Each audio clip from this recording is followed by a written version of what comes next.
across the UK, on DAB+, on YouTube, on your mobile, and on your side. This is Talk.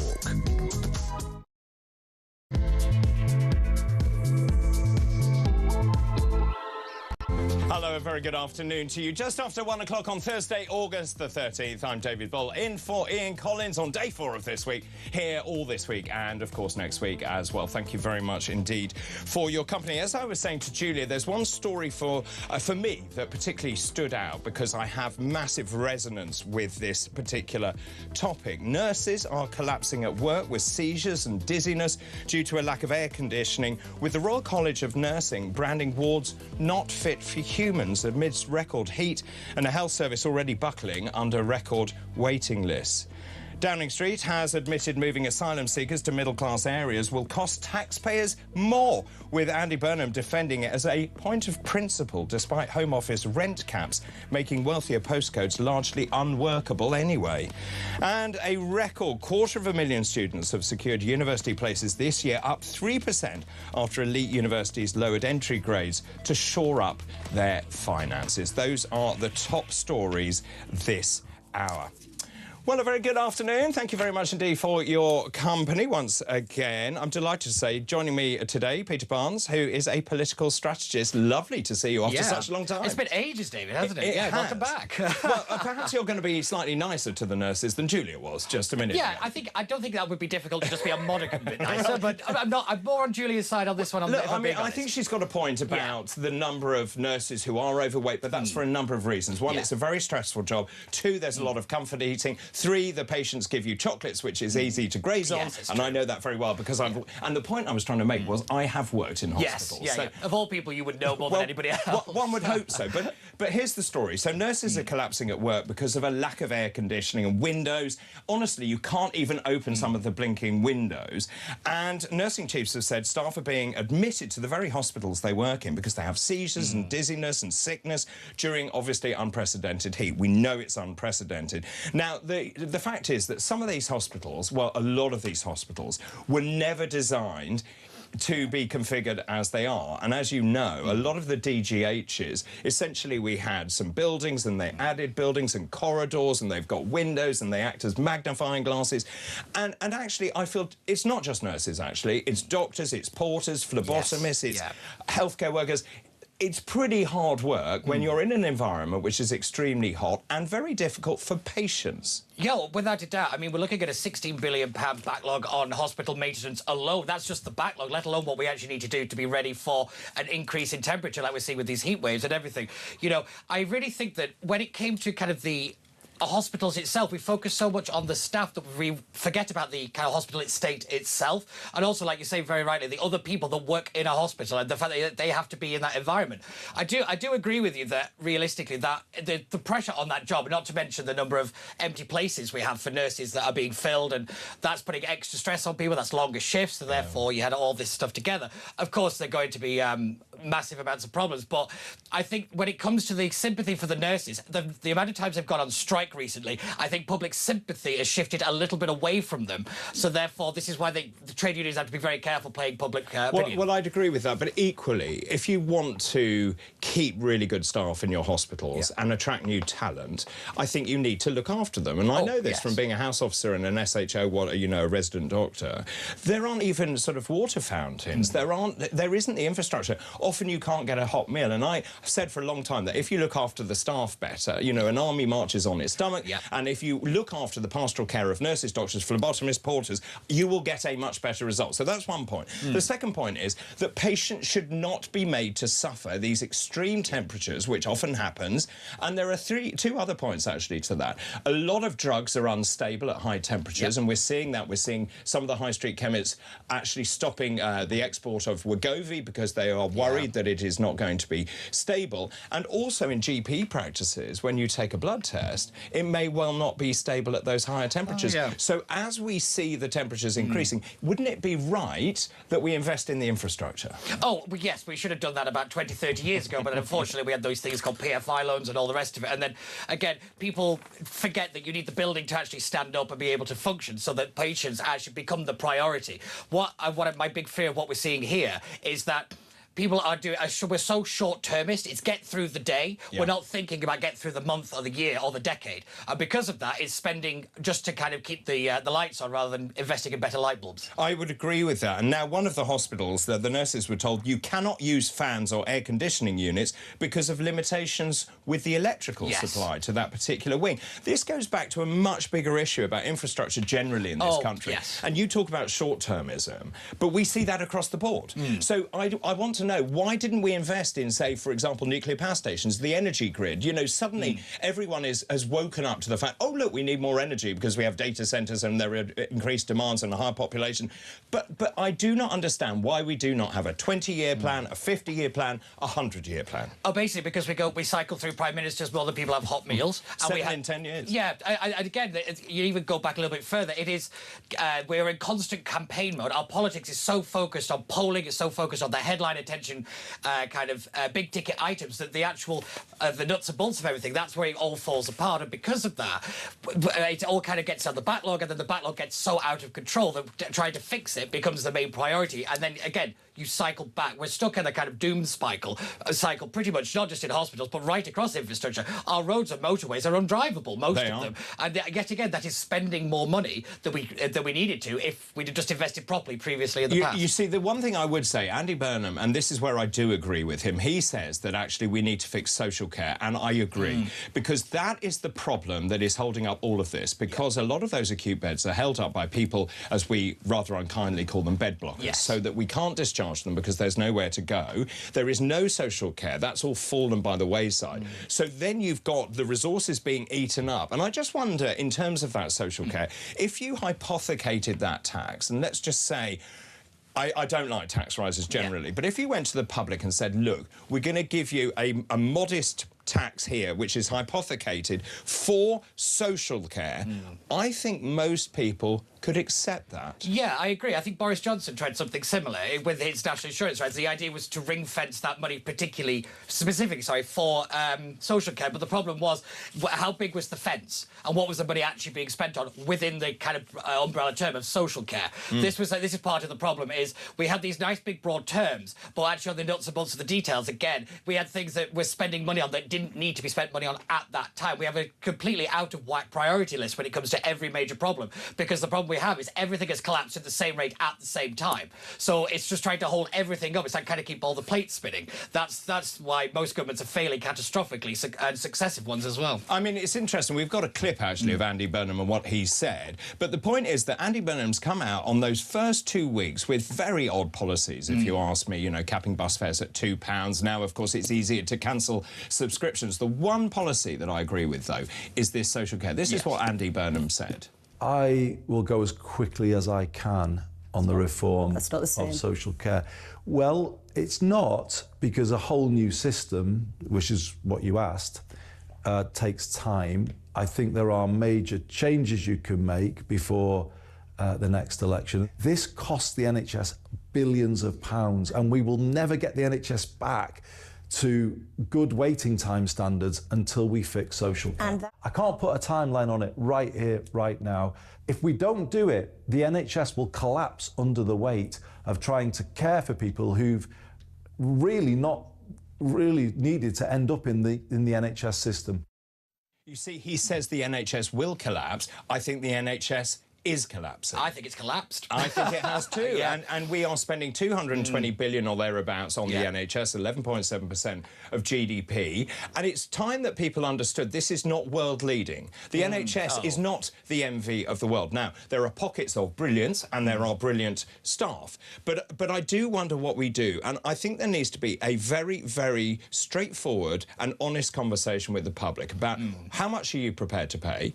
Do you wish to continue with the current model we have? Should we look at other systems, like insurance-based systems, for example? How do we improve care? And that's the question I just want to throw out this afternoon. if you believe the NHS needs reform, and does the NHS need reform, then what does that reform actually look like? And what are you willing to go without? What services do you think the NHS has to provide? And how would you move forward? The number this afternoon, 0344 499 1000. You can text the word talk in your message to 87222. You can also message us on X at talkTV. You can send a WhatsApp as well. I'm really keen to hear from you this afternoon. So, if you were to build the NHS... And, of course, it originated in 1948. If you were to start now, you wouldn't start with our current system. No. So if suddenly you're Secretary of State for Health tomorrow... The worst job in government. Which is the worst job in government. Yeah. What would you do?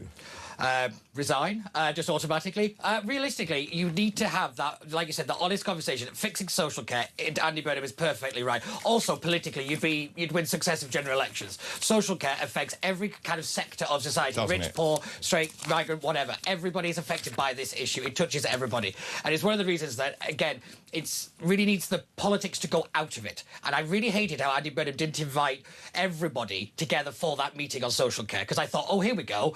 Changing politics, getting people around the table. I thought, this is a Prime Minister that actually maybe does want to fix something. Yeah. And then we played politics with it, and we're now no further and that along is the line. right. And this is what I mean by a 20-year plan, cross-party, where you all get together. And actually depoliticising the NHS is the key to all of this. Yeah. Unfortunately, there's also the fact that when it was the anniversary, we had a church service at Westminster Abbey to thank God for it. I mean, when that is the elevation of the NHS, to say that there is something wrong with it is a huge thing. It is basically the now national religion. I mean, it's really interesting because Nigel Farage and I have spoken about this before. He says, you know, he's mooted there may be other ways to pay for the NHS, and then suddenly people take that out of context. If it doesn't matter which party you're in, but the minute you say there are problems with it, then you are vilified. Oh yeah, because it's our NHS. You're attacking something that belongs to you. It's that collectivist nature of the argument. But again, I look back at over COVID when we clapped, we bought pots and pans and things like that. When you do those kind of thanking, you kind of deification of it. That. I mean, at what point do you suddenly wonder that you can't change it? You basically made it impossible to have an honest conversation, because if you're saying it's broken, you're saying, well, you broke it, and the public don't want to really take acknowledgement. Well, and also talking about things that are broken, the asylum system. We talked a great deal about this yesterday. We've got 44,000 waiting for the initial decision on their asylum application. Something like 114,000 are appealing. The system is clearly broken. Now, yesterday, or whenever it was, the day before, Andy Burnham said, oh, middle-class areas need to do more. They need to take more asylum seekers. Well, tell that to the villagers of Piddington. 400 people live in that village, and then 1,200 migrants. Who thinks this is a great idea? 1,200 migrants, men of a fighting age, coming from very different cultures, being stuck in the middle of rural Piddington. I mean, none of that makes any sense, and he is sticking to this. And this is his political philosophy, isn't it? It's ideology. Yes, it is. It's also stoking a north-south divide. That is Andy Burnham's entire MO, and it has been since he was even a Secretary of State. That is how he managed to stay on as Greater Manchester Mayor for as long as he did. Every campaign was, it's Westminster's fault. He was always kind of dividing people, and he's using these things like Number 10 North, the middle-class areas, that idea that they're getting it easier than you are to shore up the kind of the red wall vote and try to win back the old Labour vote that they have slipped away from. I mean, it's all campaigning. It's not really to do with the asylum system, in my opinion. It's more of a gearing up for, I think, a snap general election. I think everything... Do you? Yeah, I think there'll be one maybe between November and February. Everything he's done is about cost of living. What happens when the weather turns? The migrant boats go off the front lines. That's where people can't turn their heating on. He's already started to lay the foundations of Labour leading on the issue of the economy. Yesterday at the polling at YouGov, the economy overtook migration as the country's leading issue. This is why he's got this cost of living tour. It's all part of a longer-term strategy. While the right's fussing about migrant crisis, but by the time the election comes around, that's not what people are concerned about. I mean, interestingly, Rachel Reeves was heralding the massive growth in British economy of 0.4%. I mean, that's truly pathetic, isn't it? I mean, for them it's quite good. But for them it's quite good. But that's very interesting. And also, I kind of think Andy Burnham is going to have to break cover.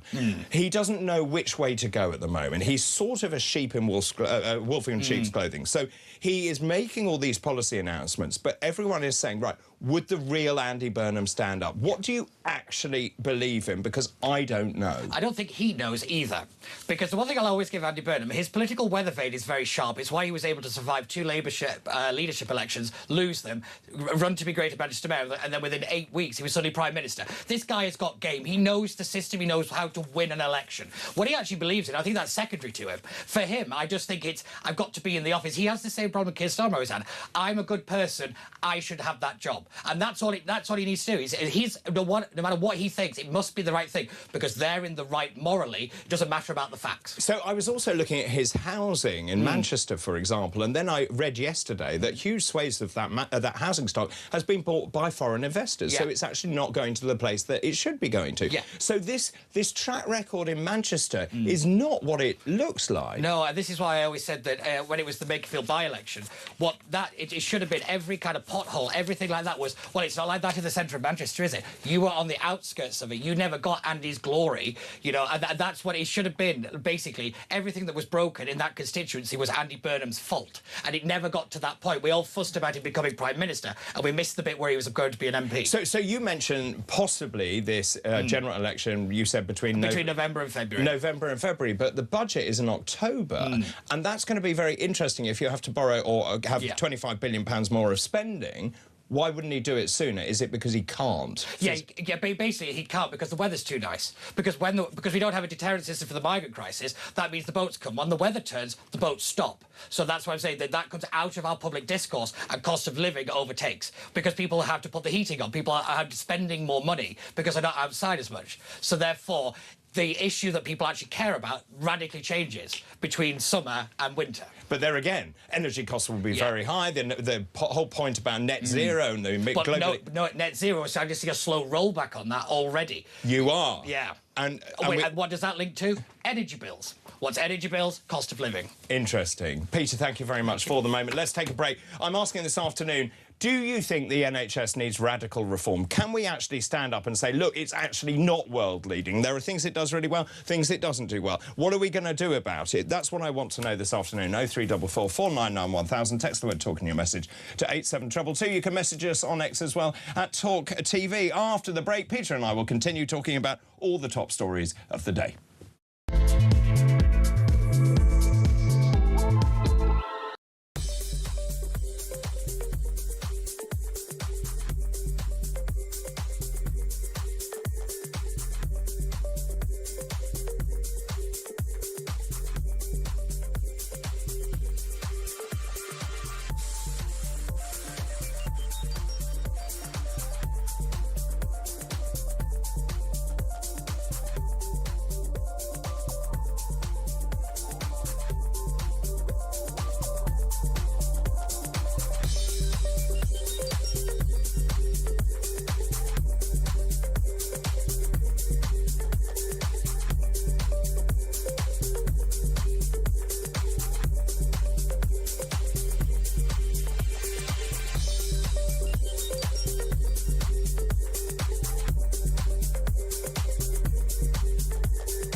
Demonstrate to the public that you are doing everything. But the key thing here, as you say, he's the Prime Minister. He has the power, as did previous Prime Ministers, to do things like build more prisons and failed to do so. This has been the first real test of Andy Burnham, where I'm going to please everybody. I'm Mr. Nice Guy. Dan Hodges thinks I'm great. And then he's failed it at the first attempt. I don't think he's... I don't think I mean, I've been reading your columns, Dan. Hodges, I mean, come on. You think the No. sun shines out of his backside.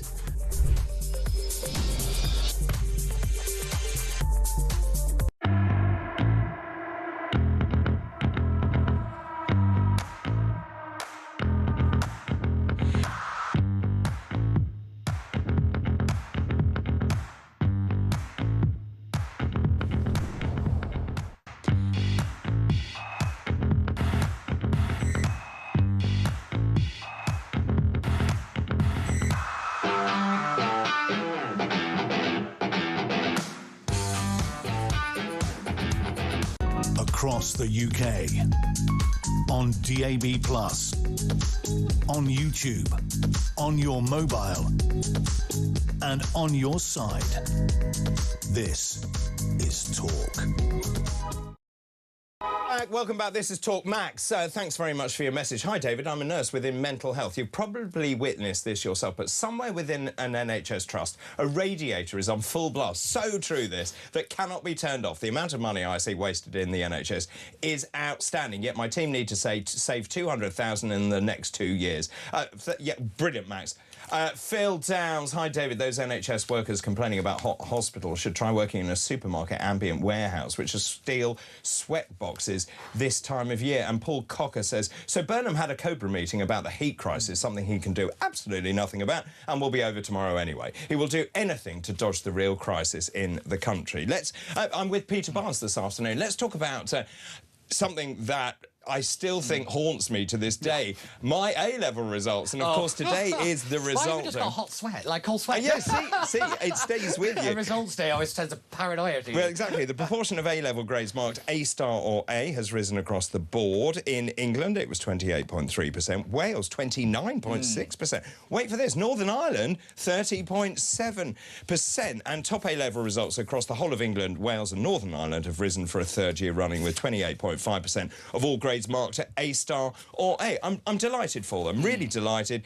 And just in terms of that, boys are doing incredibly well, and I want to know why. See, my theory on this is actually the change from from coursework to exam-based. Boys tend to do a lot better in exams, and girls tend to do better at coursework. Now, is that because girls are diligent and boys do everything at the last minute? Yes, I do think that's true. I also think it's the fact that boys tend to mature later, if you know what I mean. So they kind of their ability to focus and all those. So by the time they get to exams, they can actually think. Yeah, pretty much. And I do think it's the fact that I think it just plays into skill sets better. So no education system is ever going to be perfect, and it is nice to see the imbalance, because I have to admit that boys have always been let down by successive governments who always promise to do something and then never really follow through in the real reforms that we need. Because one thing that we never really talk about is the exclusion rate. Boys suffer in the exclusion rate so much worse, and again that affects exam results, that affects future prospects, because everything is so geared towards how well you do in an exam when you're 16. It's always ridiculous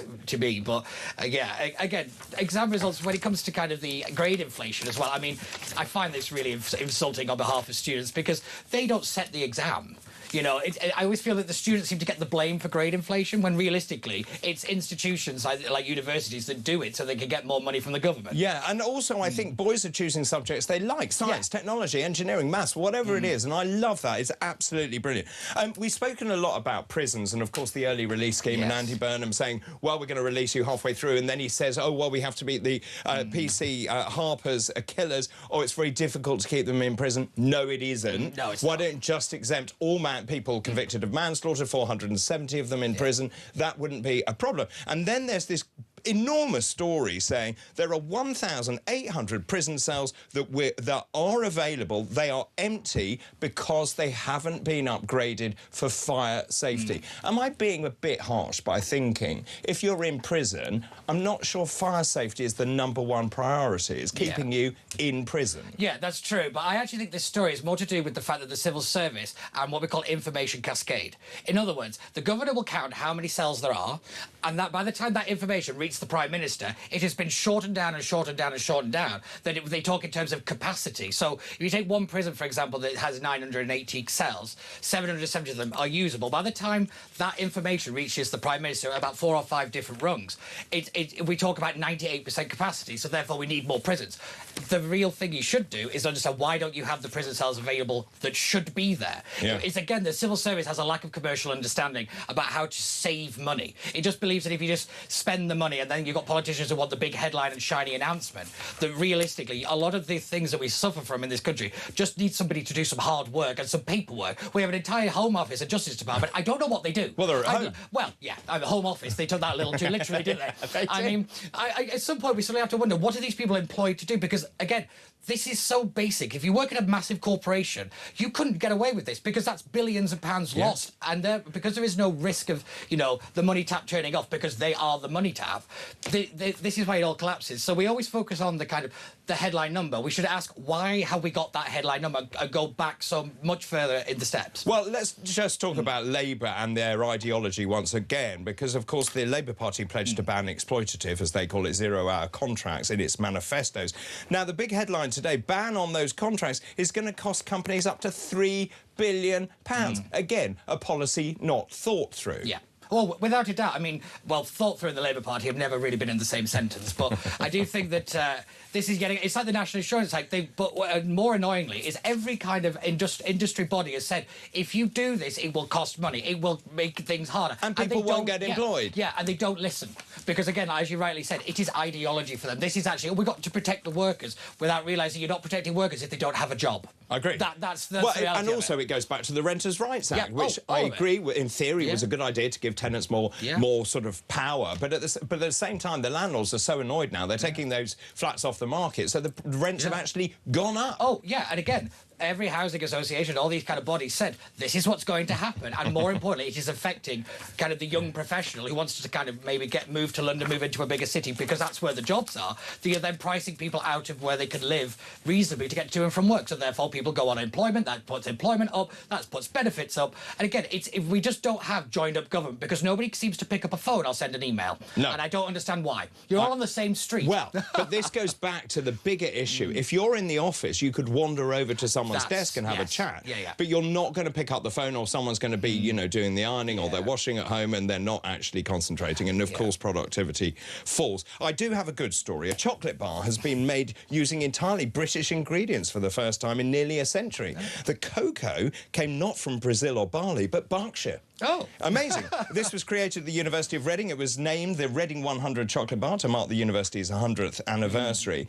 And it's the first of its kind since 1932, when Roundtree's gifted a 6-year-old Princess Elizabeth the only other bar of UK-grown chocolate ever made. I love that. You see, science, technology. Oh, yeah. Again, if you want to fix the climate crisis, science and technology. You want to fix the migrant crisis, science and technology. This is what we just didn't do, because we don't have industrial strategy. We've got this economy basically flailing in the wind. And that if you just have somebody focusing it all to actually move forward in a debate, we could have amazing things like this. I agree, and I just think it's so brilliant that this was done as part of a research project, and there you go, it shows what we can do. And again, the government, the Labour government, the first thing they did was to shut the Department of Science, Technology and Innovation. What are they thinking? Well, they don't like facts, so that department doesn't really align with their ideology. So, again, they thought it was cost-saving because they don't think longer than the headline. We live in a kind of a constantly polled-to-death nation. I always think that's going to be our cause of death. And our epitaph is, and he was known to authorities.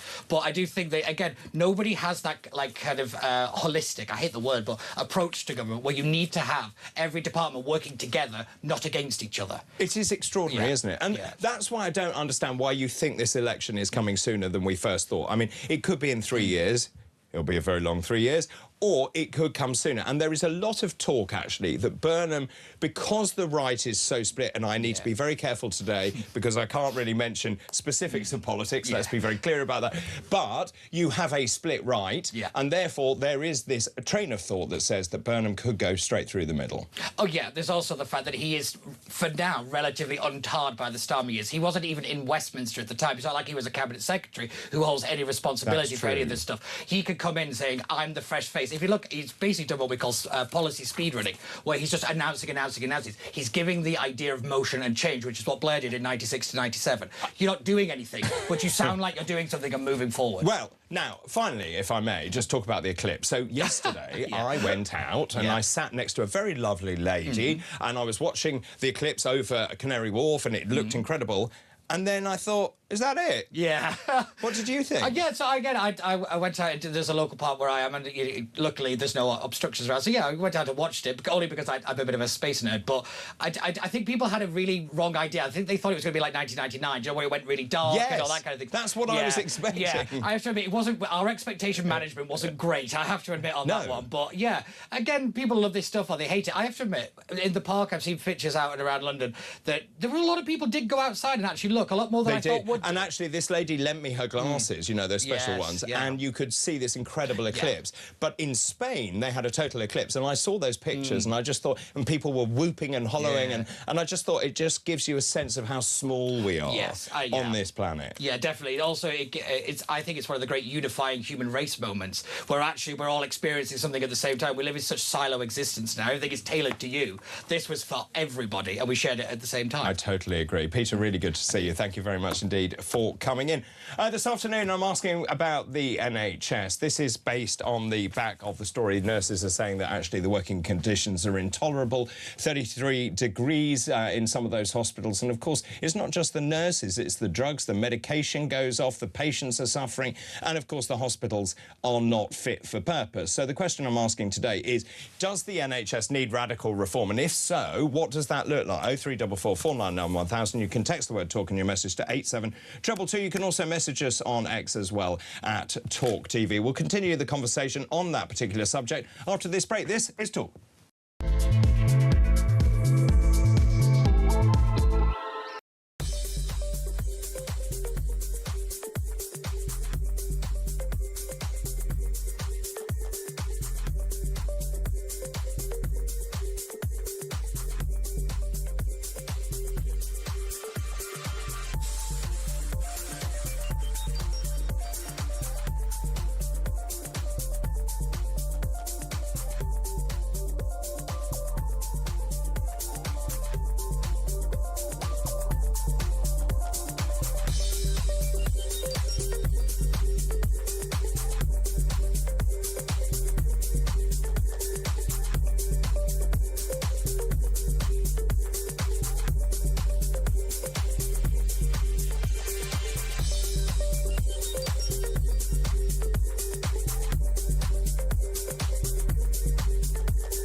Across the UK, on DAB+, on YouTube, on your mobile, and on your side.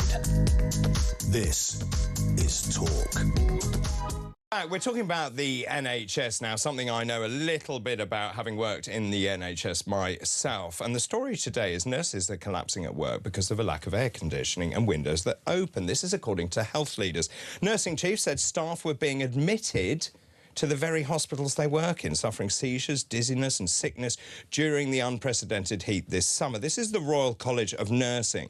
They said dozens of its members have reported working in facilities not fit for humans, and temperatures are soaring, going way above 30 degrees in our hospitals. And, of course, it's only going to get worse today. Now, the RCN is saying this is making the working environment absolutely impossible and inhumane, and called for buildings to be heat-proof by air conditioning if possible. Now, of course, the NHS managers are pushing back because it's all about budgets and they don't want to do that. And also, these hospitals have really been amalgamated, and bits of hospital have been stuck together with corridors, and the whole thing is not fit for purpose, and many of those hospitals are very, very old indeed. And, of course, that flies in the face of net zero in the first place. Well, joining me now is Roy Lilly, former NHS Trust Chairman, who will know something about this. Hello, Roy. Very good to see you. I mean, good to see you again. Welcome back. Thank you very much indeed. I mean, look, I think we both recognise this, and certainly when I was a junior doctor, I mean, the conditions that you're expected to work in, you are absolutely boiling hot. There are no water fountains. You can't get food. The staff are demoralised. You've got patients all over the place in the corridors. The patients are having a terrible time. The clinical work goes down the drain as a Result, the hospitals were never designed to do what they're now doing. And of course, I don't know what the solution is. Well, neither do I, so let's move on to the next topic. Right, but there is a very real problem here, isn't there? Yes, there is. Where you've got nasty trust chairmen like you who are basically saying, I don't want to spend that money. But you've got central government saying you can't put in air conditioning units, but we need to. And if you go to a hospital abroad, they're all air conditioned. Yeah.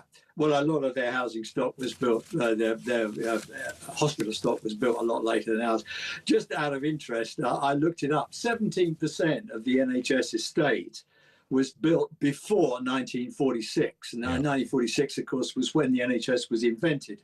And some hospitals, like, for example, Bart's in London, they have a very new bit, but 47% of their estate is either in listed buildings or in old buildings. Well, I think originally it was 1,100 at Bart's, yes, wasn't it? Yes, it was. And, of course, Guy's is the same as well. So, I mean, a lot of these older buildings are hopeless. Look, I mean, it's not beyond the wit of them. I was talking to a couple of NHS chief executives this morning. The problem they've got is you can buy in a couple of, portable air conditioning units and stick it on a ward, which is what they do.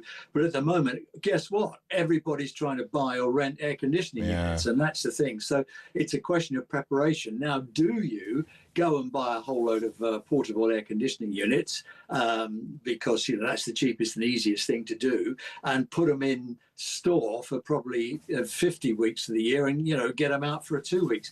I think what we've got to do is we've got to decide what our attitude is to global warming, increasing temperatures, how do we have to sort of strategize around whether or not this climate thing is going to make a mess of our workplace for the future. So, I mean, it's resolvable, but I think it needs a bit more planning. We planned for the so-called winter crisis.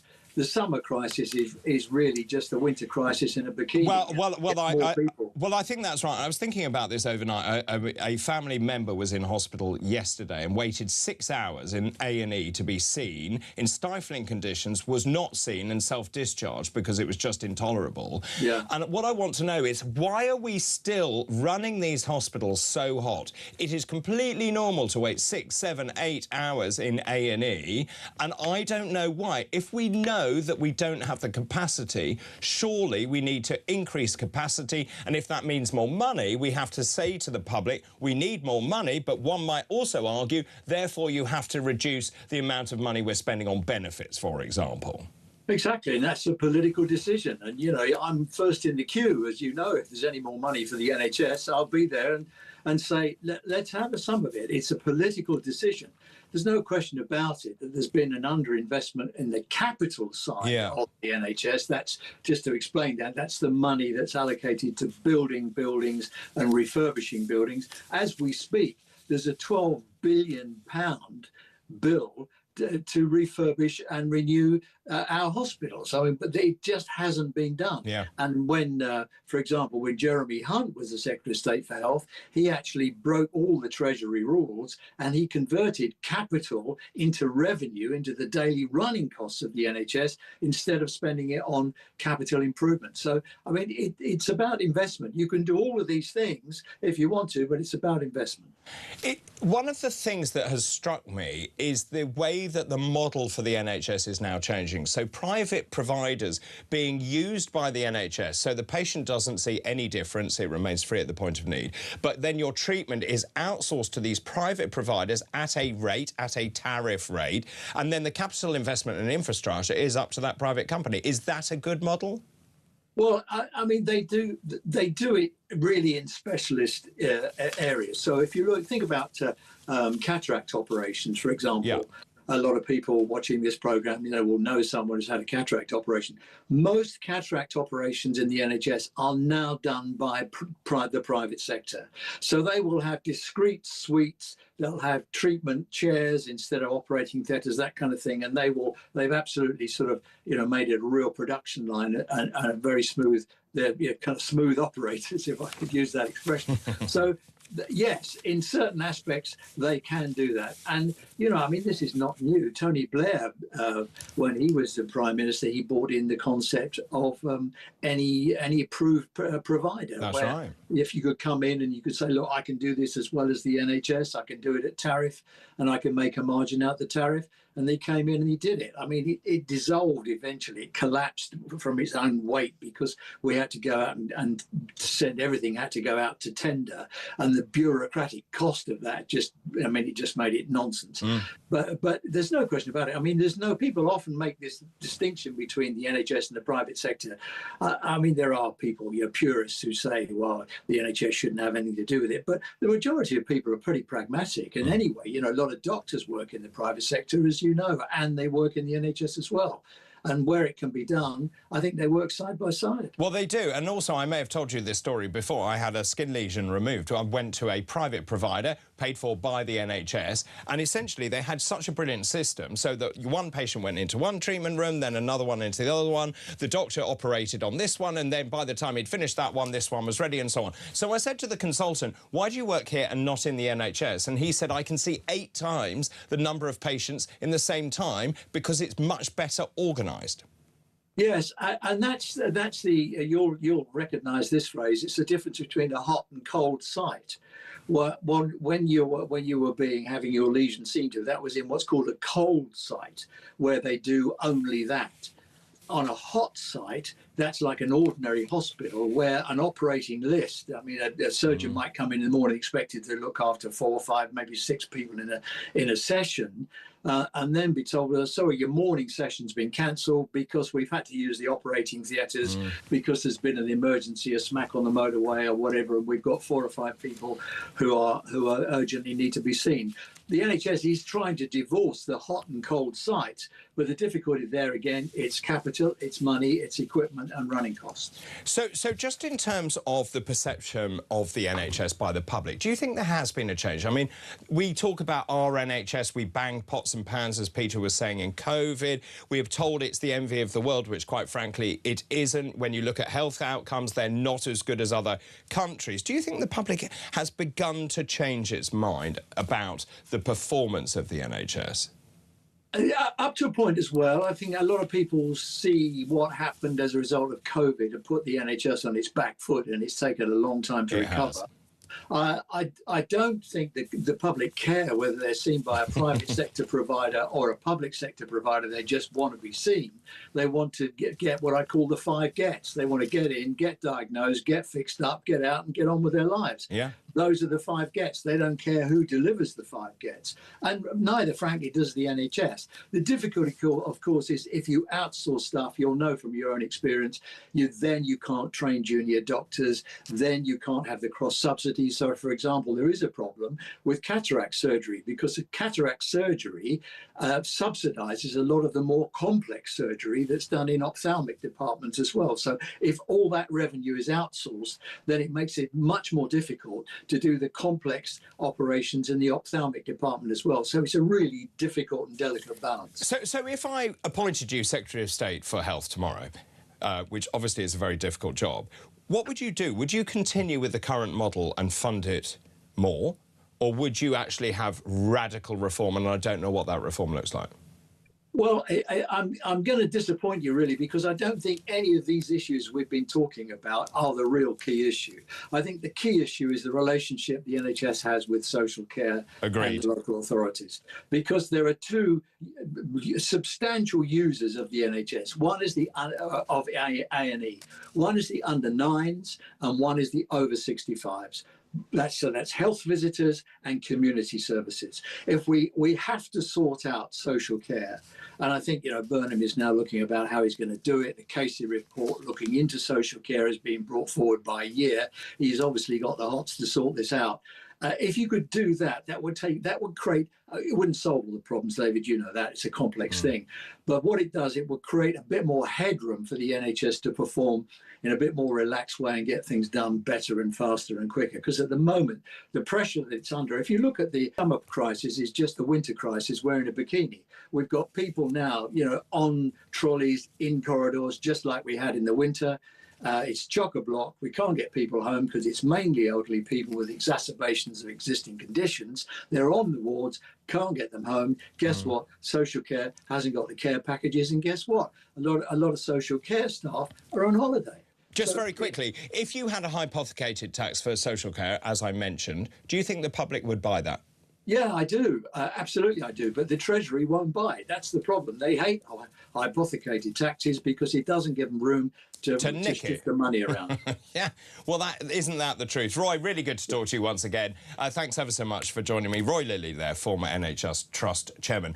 This one from Pete says, I've just heard someone had to wait 6 hours in A&E, then self-discharged because of the heat. Isn't the problem with A&E is the person didn't obviously require accident or emergency services? No, the person in question was elderly and couldn't stay there any longer because of sheer exhaustion. So again, it's not one size fits all, and then that person was then seen today. But I do wonder, we're running those A&E departments so hot at the moment with so few staff. It's so demoralising for the doctors and nurses because you never get through the legions of patients that come in, and it's very difficult to predict who actually comes in and how many people you will have at any one time, and that makes staffing levels very, very difficult indeed. We'll take some calls after this break. This is Talk.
Demonstrate to the public that you are doing everything. But the key thing here, as you say, he's the Prime Minister.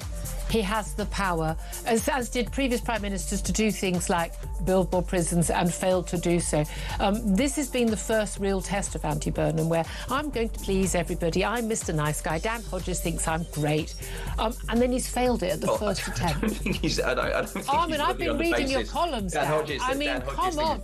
You think the sun shines out of his backside.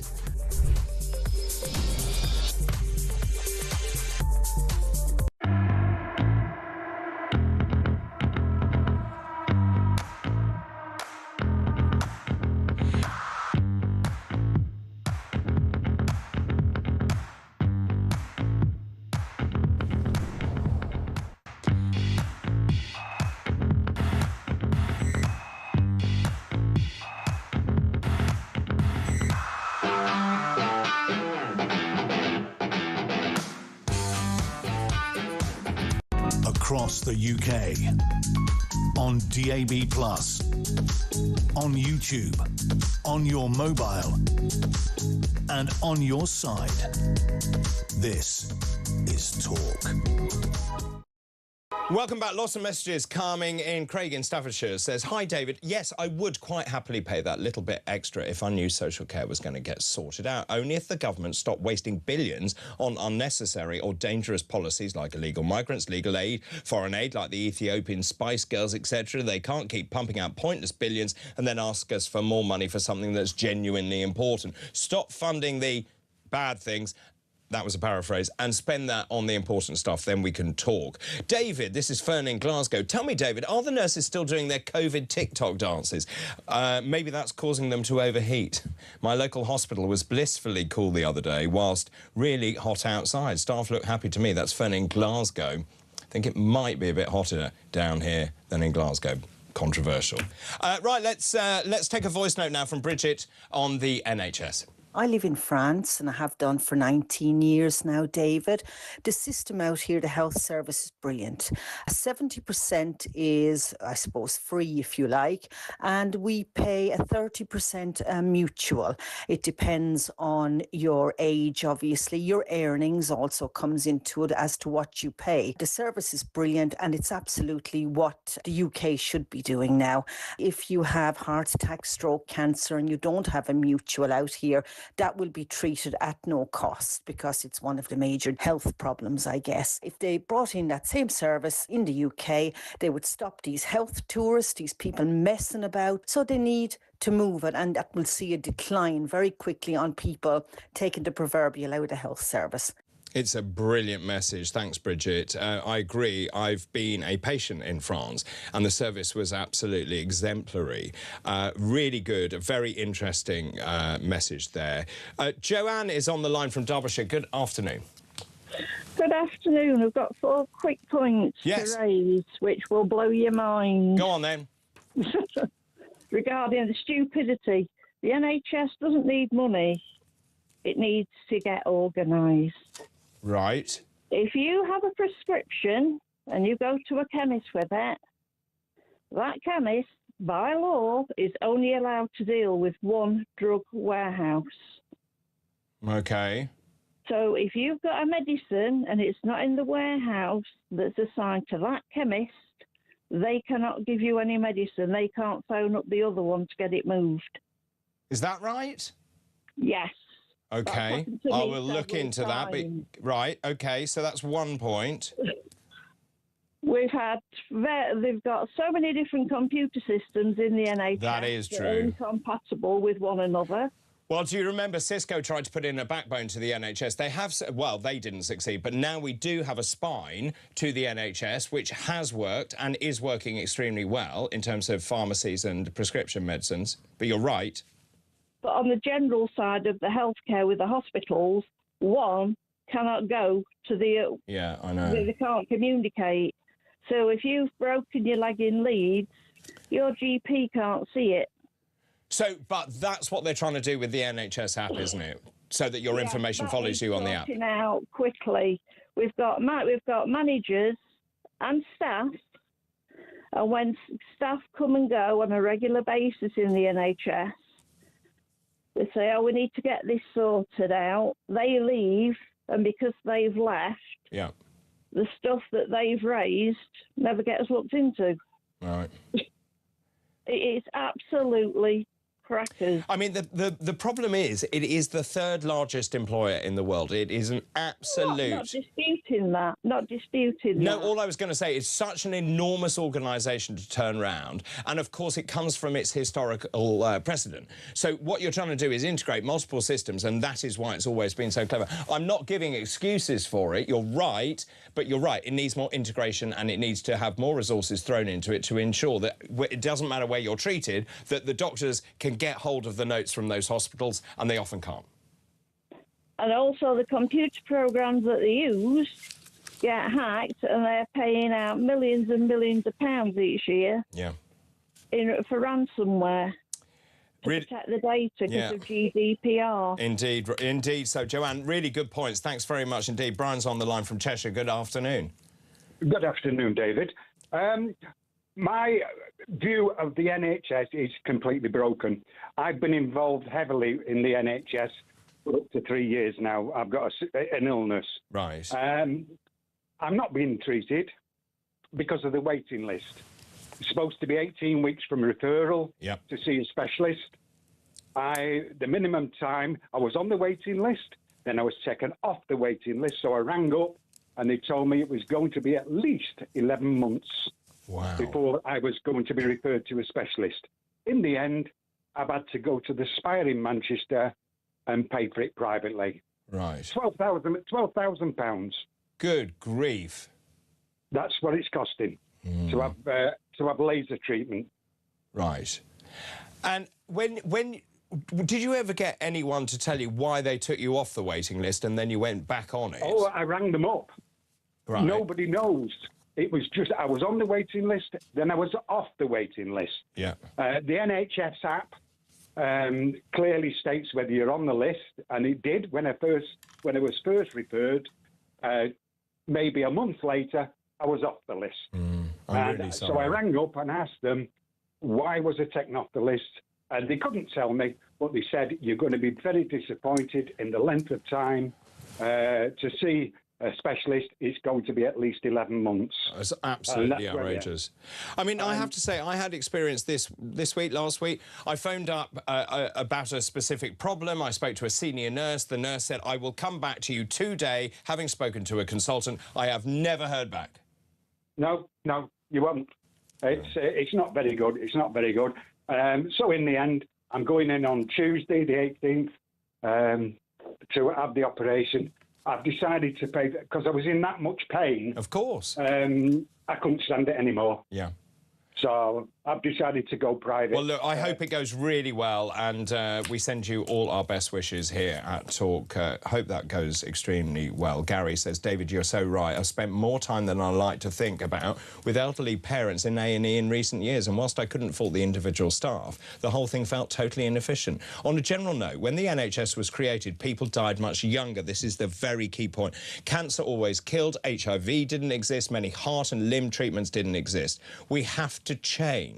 No amount of money will ever fix this. It needs to be a non-party political to reach a national consensus. On social care, there is going to have to be a specific tax on that from you when you begin working. I would agree with all of that, actually, Gary.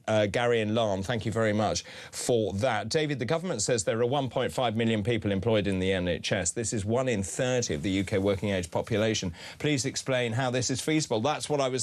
Mark in Staffordshire. That's what I meant. You know, look, it's a massive organisation. It's the third largest in the world. Now, it's probably deeply inefficient, as we've heard repeatedly, but obviously you have huge staffing issues which need to be sorted out. And also, when I was last in a hospital ward, I didn't know who was a doctor, who was a nurse. There was no structure. No one seemed to know who was in charge. The whole thing I found extremely frustrating, and a lot of stuff needs to be sorted out. Lots more still to come. After the break, we're going to be talking about Andy Burnham and asylum seekers once again. He is continuing to say he's going to make sure that middle-class areas have more of their fair share of asylum seekers, despite the fact it's actually going to cost more. What sort of nonsense is that? All of that and a lot more after this break. This is Talk.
across the UK. On DAB+, on YouTube, on your mobile, and on your side. This is Talk.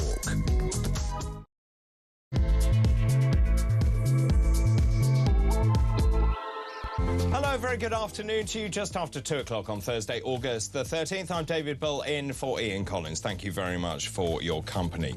Nurses are collapsing at work with seizures and dizziness due to a lack of air conditioning, with the RCN, that's the Royal College of Nursing, branding wards not fit for humans amidst record heat and a health service already buckling under record waiting lists.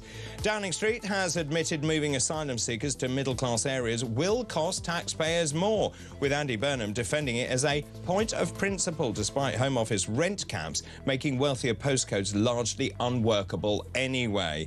And a record 250,000 students have secured university places this year, up 3%, after elite universities lowered entry grades to shore up their finances. Those are the top stories this hour. Well, a very good afternoon to you. 3 minutes past 2. Thank you very much indeed for your company on what I think is the hottest day of the year. It was certainly very toasty coming into the building. Let's now turn to this topic that has dominated the headlines for the last 2, 3, 4 weeks, which is asylum seekers. Now, yesterday we spent a lot of time talking about this. Andy Burnham saying the middle-class areas need to do more to house asylum seekers. I talked about Piddington, this little village with only 400 residents, and yet they're going to stick 1,200 asylum seekers, men of fighting age from different cultures, in that village. That doesn't seem at all fair. And why should the villagers of Piddington have to put up with that? Well, Andy Burnham will push ahead with his plan to send asylum seekers to more expensive postcodes as a point of principle. That's what he says, despite saying it's actually going to cost more. Well, the Prime Minister said he would ensure that wealthier areas play their part in accommodating asylum seekers, arguing that the poorest communities had done enough. Now, to me, that is blatant electioneering as you're trying to shore up your vote in urban areas. However, private sector contractors can only propose homes for asylum housing that meet strict rent caps imposed by the Home Office. Now, what does that mean? It means it's not feasible. It means that actually it would exclude most wealthier areas. So, in response, the ministers are now saying, right, well, we're going to raise the cap so we can now actually house them in wealthier areas. The cost of all this, by the way, of private asylum accommodation reached $2.7 billion in 2024 and 2025, mostly because of the higher hotel costs. Now, when we were on air, I think yesterday or the day before, the government, it was very interesting, the Home Office suddenly released figures saying, oh, we've closed 13 more hotels. Instead of 400 hotels, we only have 160 hotels. Yes, that's all well and good, but where are these people going? You've shoved them into houses in the middle of communities that don't want them, where they don't want to integrate, where actually many people are worried they are a danger to the security of those residents. The whole thing is totally out of control and out of order, and someone who has written very well about this is Jake Wallace-Simmons, who is a journalist and author. Good afternoon to you. Good afternoon. What your thoughts on this? I mean, what I'm hearing from people in rural communities is this is unacceptable. It is undemocratic. They don't want asylum seekers foisted upon them. And actually, the idea that you can do that and put men of fighting age from very different foreign cultures in the middle of rural Britain is just ridiculous. Yeah, I mean, I've got a number of thoughts on this. Firstly, is I don't think Andy Burnham has really thought this one through very well, which in a way is fair enough because he's spending so much time on TikTok making silly videos that he probably hasn't got as much time as he should have to run the country properly. But if he had thought this through, he would realise that what this policy represents is just simple class envy with a big price tag attached. There is no reason why the taxpayer should be spending more money just so the middle-class people can suffer as much as working-class people have been suffering. The message Andy Burnham needs to get is clear and simple. It is that middle-class people, working-class people, none of us want these asylum seekers here in the first place. Yep. Zero, nada, zilch. They should not be here. This is not some natural disaster that we've all got to share the burden with. We've got to kind of pull together in some wartime spirit and help each other out to cope with this unavoidable problem. This is a problem that's been created by successive governments, and successive governments through their incompetence, through their inability to get to grips with this, and through their ideology, their niceism, have been unable to counter it. It's very simple how to solve this problem. Stop the incentives for them coming here. They're coming from a safe country, from France, not from anywhere war-torn. They're not refugees by definition. They're illegal migrants. They're criminals breaking into the country illegally. We should not be giving them free housing, free benefits, free mobile phones, and access to work on the black market. We should be putting them in prison, pop-up prisons, perhaps on some uninhabited Scottish island somewhere, based on the Nightingale Hospital principle of pop-up prisons that can be produced overnight or very, very easily. Stick them in there, no access to mobile phones or anything else, and see how many still want to come. I would agree with you, and I think the vast majority of the British public would agree with you as well. Why doesn't the government have the resolve to do that? Well, because it's a left-wing government, and one of the main planks of left-wing ideology is open borders, refugees welcome, everybody is equal, everyone deserves to be here. Now, my position is, yes, everybody is equal in terms of the preciousness of human life, but they're not equal in terms of not being British, and we can't have the whole world coming here and living off our taxpayers' money, because very soon we'll be bankrupt, the country will be swamped, and the reason why they want to come here in the first place, our riches and wealth, will have been undermined by them coming in. We've got to have managed, controlled immigration, that any decent, sensible person from any decent, sensible country will adhere to that. And these criminals breaking in, year out, shouldn't be our problem. The government's problem. That it's the government's incompetence that caused it. They should be solving it by toughening up their policies, not asking us to spread the burden. So are you essentially saying Andy Burnham is lying when he says, I understand this, I'm going to sort it out? He doesn't want to sort it out. I think he's unable to sort it out because his own backbenchers would turn against him, because they're obsessed with this socialist doctrine of open borders and not treating immigrant criminals as criminals because they happen to be immigrants. I mean, it's absolutely absurd. It's political posturing. It's a sort of narcissism that thinks, you know, we've got such abundance here, we can stretch to any number of illegal immigrants, whether they're criminals or not, whether they're going to be rapists or you know, there are much higher rates of crime, unsurprisingly, amongst these people than other immigrants or native-born Britons. It's a complacency thinking, you know what, we can just let them in, our largesse will do the job, and therefore we don't have to address the actual core problem here, which is the anger of the public. We have never, ever voted for this policy of mass migration. I'm speaking as somebody who is not against immigration per se, but certainly against mass, uncontrolled immigration, which has been changing the country all around us before our very eyes. Since Blair until the present, we've never voted for it, we've never been asked or consulted about our feelings about it, and now Andy Burnham is treating it as an unavoidable problem that we've all got to somehow shoulder the burden for. And it doesn't matter where I go in the country, that sentiment is correct. It is reiterated in every postcode. Yeah. Well, exactly. And you know, foisting it upon middle-class people is just an expression of class war. I mean, I'm not saying that working-class people should have to deal with it either. Of course they should not. You go to working-class areas and with big migrant populations, illegal migrant populations there, it's not pleasant. Their areas have changed around them. These are places where people have lived for generations, knowing each other, feeling safe in the street, knowing the local businesses and occupations and so on. And suddenly all that has changed. No one's got the right to take that away from anybody in this country. Migration should be managed properly and responsibly in a way that enhances our country, not changes it beyond recognition. And illegal migration should be stopped completely. Very well said, Jake. Thanks ever so much for your point of view. Jake Wallace-Simmons there, journalist and author. I want to turn now to Kim Bailey, who's the chairwoman of Crowborough Shield. Good afternoon to you. Hi, David. You know more than anyone, really, about the effects of illegal migrants being shoved in the middle of your community. Yeah, I mean, obviously, it was all done under the cover of darkness. They were snuck in at 3 a.m. in the morning. We only found out as a town that we were to receive hundreds. Do you just want to remind people about the Crowborough story? Yeah, so obviously Crowborough is a small little forest town with a population of around 22,000. We have a cadet training centre just on the edge of the town, and that was home to thousands of cadets. So hundreds of local cadets used it weekly, and then you had nationally, it was used for summer camps by Girl Guides, by Scouts, and obviously all of the other cadets around the country. Now, on the 28th of October, it broke in the media that we were to house 600 male migrant men from places such as Afghanistan, Syria, Eritrea. And all of this was just dropped in the media. So we found out that our local district council had been having secret talks with the Home Office, but no one had informed us as residents that this was what was going to be happening. We obviously protested against it. We tried to get information from the Home Office. We got absolute silence from every corner. And then obviously myself as a director of Crowborough Shield with one other and the rest of the town decided that we would look into taking legal action. So a few weeks ago, we actually were heard in the High Court as part of the judicial review into the process that was applied in terms of how the Home Office and the Home Secretary had literally dropped this on us. And then the Minister has actually apologised to Crowborough through the Home Affairs Select Committee, saying that he failed us. It shouldn't have been done that way. It wouldn't be done like that again. And then lo and behold, he left his post and we've heard nothing since from anybody.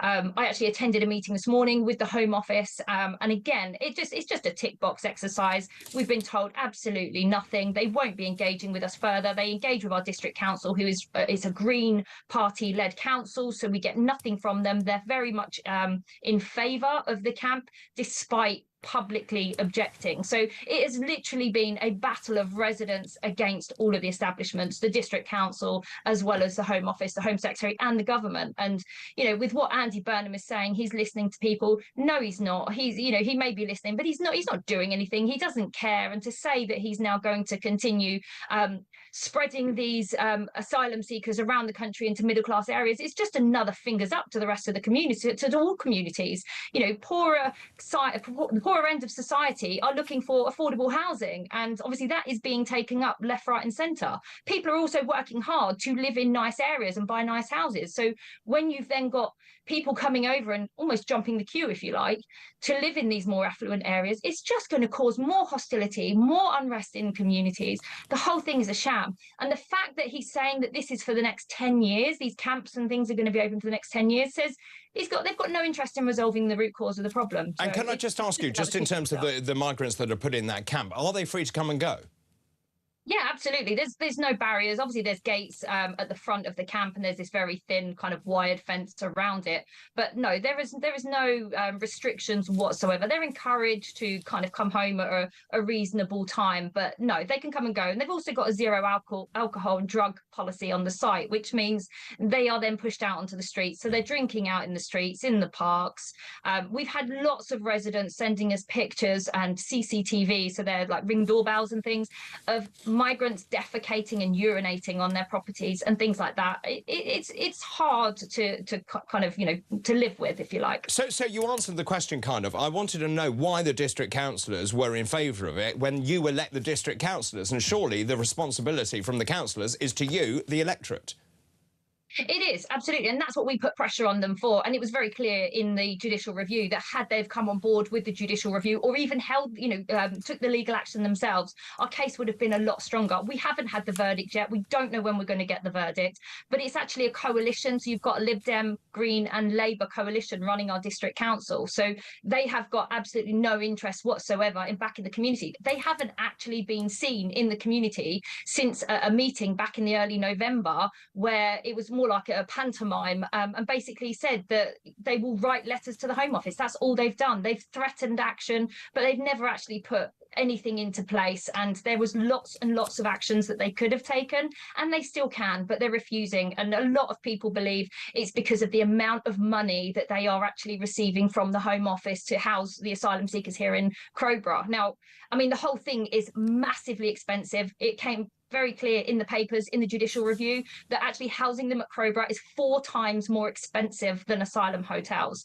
The whole thing, and you know, that cost is only going to go up and up for Andy Burnham if he's going to start housing more and more in more expensive areas. That's fascinating, because the government has made a big play about saying that actually getting people out of hotels has reduced the cost. They're saying a hotel is about £150 a night, but actually if you house people in the community, it's about 25 quid a night. And you're telling me that this space is more expensive than the hotels. 4 times more expensive, and that's by their own figures. That's their own papers. Does the government not have a responsibility to save our money as taxpayers? Well, you'd think so, especially in a cost of living crisis. Everybody is feeling how expensive everything is. I mean, look at fuel. I was away for 2 weeks on holiday. I've come back and fuel has gone up over 20p a litre. Yeah. It's absolutely disgusting how, people are struggling, and then to turn around and say, well, actually, we're now going to house these people in much more affluent areas that you've got to work a lifetime for to even possibly think about living in these areas is just another two fingers up to people who are working really hard to try and better themselves. And just in terms of that, I mentioned earlier, 41,000 asylum seekers, illegal immigrants, are waiting for the initial decision about whether they can stay in this country. Another 122,000 are appealing the decision that has been made. What is your message to government about the speed of that processing and the lack of inertia? I mean, I don't know what to say to them. They have got to get to grips with the root cause of this problem. And it's like you see on social media, there's lots of comments saying, if you find a cockroach on the floor, putting it in the cupboard is not solving the problem. Fine. You are just moving it around. That's what they're doing. And everything that they are coming up with is so short-sighted. And it's just tokenism. Let's offer this up. That will cause a media storm and take the kind of focus off the actual problem. They need to get to grips with the root cause problem. And if that means leaving in the ECHR and having our own Bill of Rights, then that's what we need to do, because this cannot continue. I watch the community cohesion here in Crowborough, in Wethersfield, in Piddington, all of the places that they're dropping this on. It's terrible. People just want to live their lives, and that this government, I mean, I think the answer is we just need a new government at the end of the day, but that's not going to come for a while, is it? Well, I think it depends on the optics. I think a lot of factors at play. Honestly, Kim, I feel so sorry for all of you and the local residents, and I hope the government has resolve to sort it out. That's Kim Bailey there, chairwoman of Crowborough Shield, echoing sentiments from around the United Kingdom that people, residents, taxpayers of this country do not want illegal migrants shoved in the middle of our communities. Do get in touch, please. Let me know your thoughts on all of that. Do you believe the government actually intends to do anything about the illegal migrants in this country, asylum seekers, just in terms of the lack of inertia as well in the processing? What they should have done is they should detain them and then process them rapidly and deport them if they have no right to be in this country. But that's just my opinion. Get in touch, please. 0344 499 1000. Text the word talk in your message to 87222. You can message us on X at talkTV. I'm also talking about the NHS. Nurses complaining about collapsing and fainting and seizures because of the high temperatures in our hospitals. The infrastructure and the capital investment is not there. The NHS, quite frankly, is not fit for purpose. The question is, does it need reform? Let me know your thoughts on all of that. It's time for your calls, thoughts and messages after this break.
demonstrate to the public that you are doing everything. But the key thing here, as you say, he's the Prime Minister. He has the power, as did previous Prime Ministers, to do things like build more prisons and failed to do so. This has been the first real test of Andy-Burnham, where I'm going to please everybody. I'm Mr. Nice Guy. Dan Hodges thinks I'm great. And then he's failed it at the first attempt. I don't think he's I've been reading your columns, Dan. Hodges, I mean, come on. You think the sun shines out of his backside.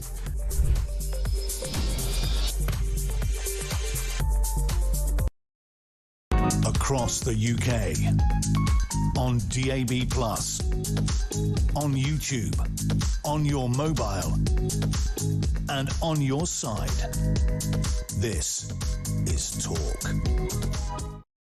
Welcome back. It was heartbreaking listening to Kim Bailey, the chairwoman of Crowborough Shield, just before the break, just talking. You could sense her fury in the fact that no one is doing anything, and the High Court appeal that they've lodged, the fact that the government never seems to want to listen, or indeed the district council, which they elect, by the way, which is on board with housing all of these illegal immigrants in their own communities. It's just absolutely desperate. Let's talk to Simon now in London. Good afternoon to you, Simon. Yeah, hi, David. Good afternoon. Can you hear me? Yeah, I can indeed, loud and clear. Great. Hi, good afternoon. Look, I think there's no doubt, I think we're all in agreement that this current government can't and won't do anything about the crisis. But going forward, I don't think people realise that even going forward, even with a change of government, I don't think we are going to be able to solve this crisis. Why not?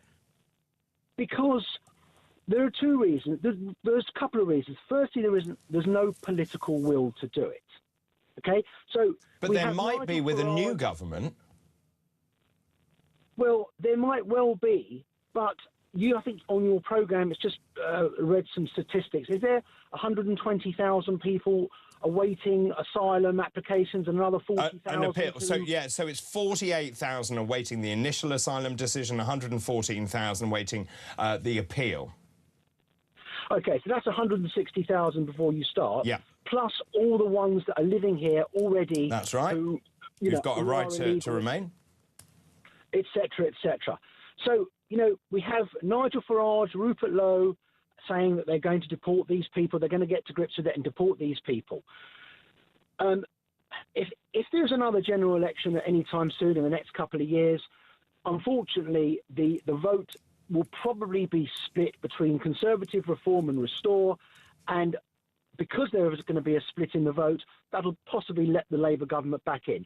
But aside from that, even if the right-wing parties united and were voted in with a large majority, do you think that they will be able to get to grips with this and deport all of these people? Because I don't, because we would have to, in order to do what they want to do or what they say they want to do and are going to do, we've basically got to double our police force and also dramatically increase our armed services, because we'll have terrible unrest on our streets. Will we? How do you... Yeah, well, we will. How do you deport? How do you start rounding up and deporting maybe 400,000 or 500,000 people? So there is no doubt that those three parties you mentioned all now believe we need to leave the ECHR, have a British Bill of Rights. Yes. So that is the first step 100%. To doing this. And I really passionately believe that if where there's a will, there's a way. And so it sends a very strong message to new arrivals that they will not be tolerated. They will be turned back and they will be sent back to the country of origin. They will be sent back to France. In the interim, you speed up those the processing of those people in this country. You have a rapid decision which is made and no right of appeal. Yeah, but we could do that now if we wanted. We could, but there's no political will. Correct.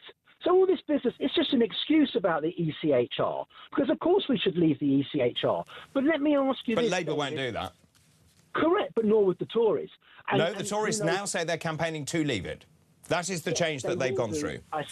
They will do if they're re-elected. Of course they will. But that's the whole thing. If we wanted to, as of this afternoon, we could say, right, that's it. We're no longer conforming to this. We're no longer going to be bound by the ECHR. We are stopping these boats, and we could stop these boats in probably 6 to 8 weeks. Because like you said, and like many people have said on this program before, as soon as they come here, as soon as they hit our shores, that's fine. You know, come onto our shores, we take you straight to a detention centre. There's no mobile phones, there's no TV, there's no pool tables, no ping pong, etc., etc. They're given 3 meals a day, and they tell us where they're from, and they get sent back immediately to where they came from. Correct. And if they don't want to tell us where they're from, they have to stay in that detention centre forevermore with just their 3 meals a day. So you would stop these boats coming over inside 6 weeks, 12 weeks, whatever, because word would filter back that there's no point in coming over to Great Britain because there's nothing here for them.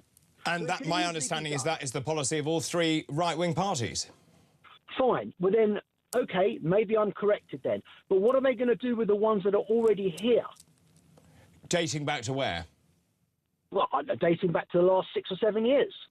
So if they are you saying if they've been granted leave to stay in this country?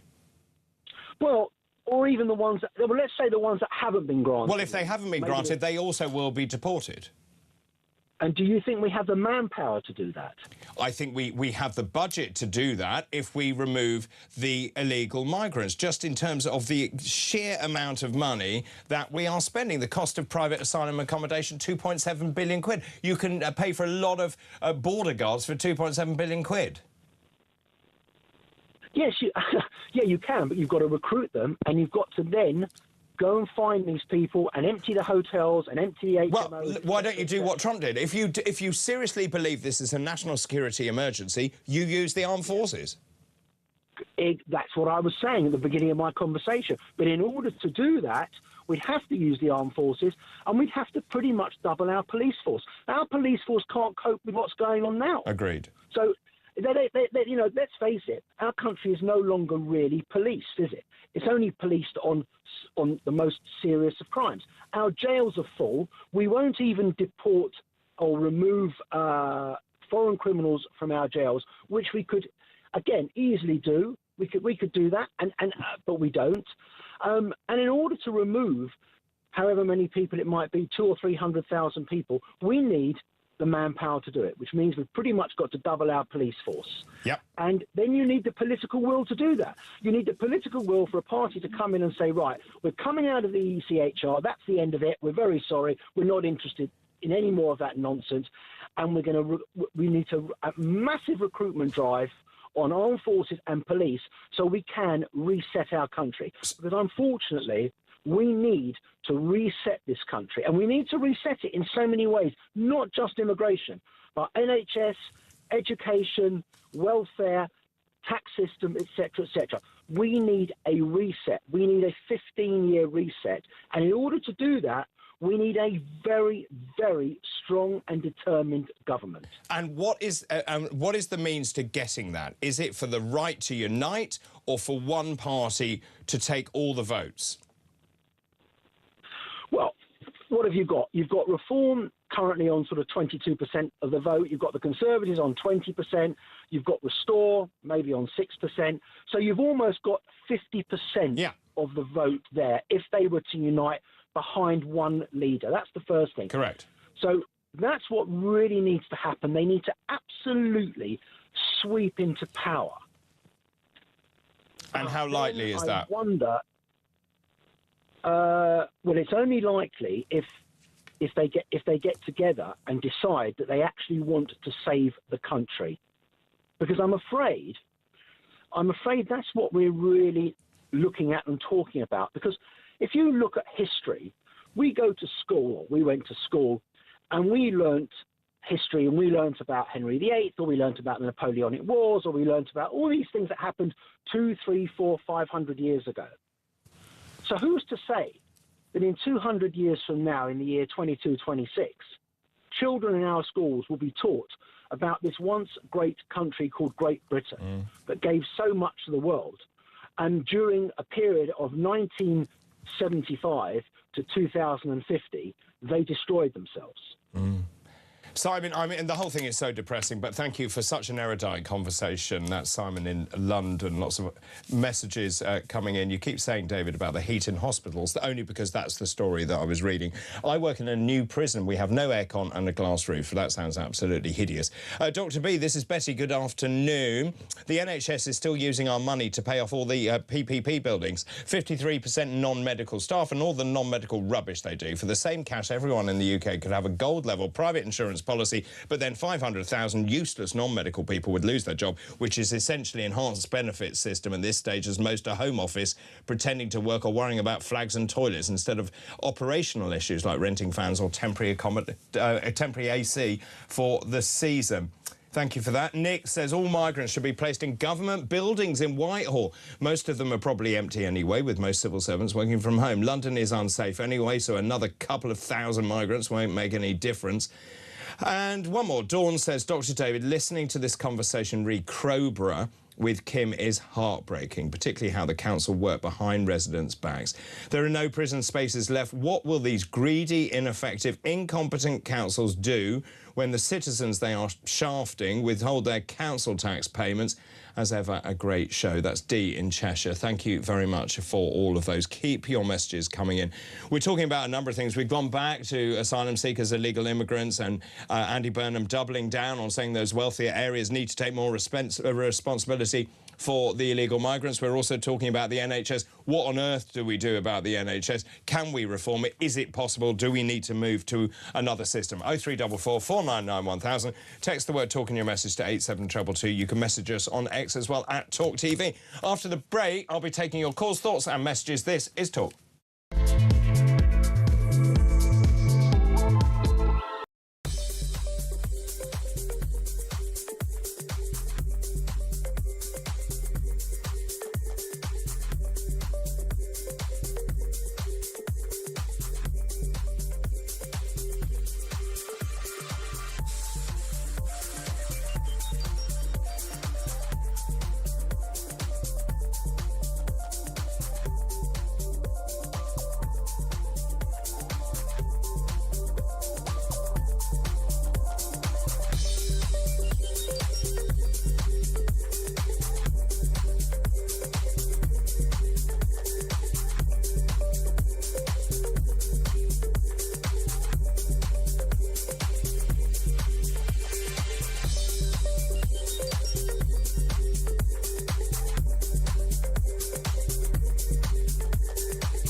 Across the UK, on DAB+, on YouTube, on your mobile, and on your side. This is Talk.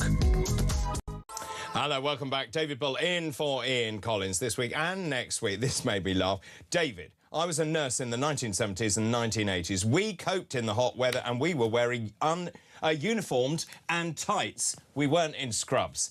So that told me off. Right, let's talk about today, because it is a massive day for young people, because it's results day, something that haunts me to this very day. Now, the proportion of A-level grades marked A star or A has risen across the board. This year, the proportion of A-levels marked at A star and A was 28.3% in England.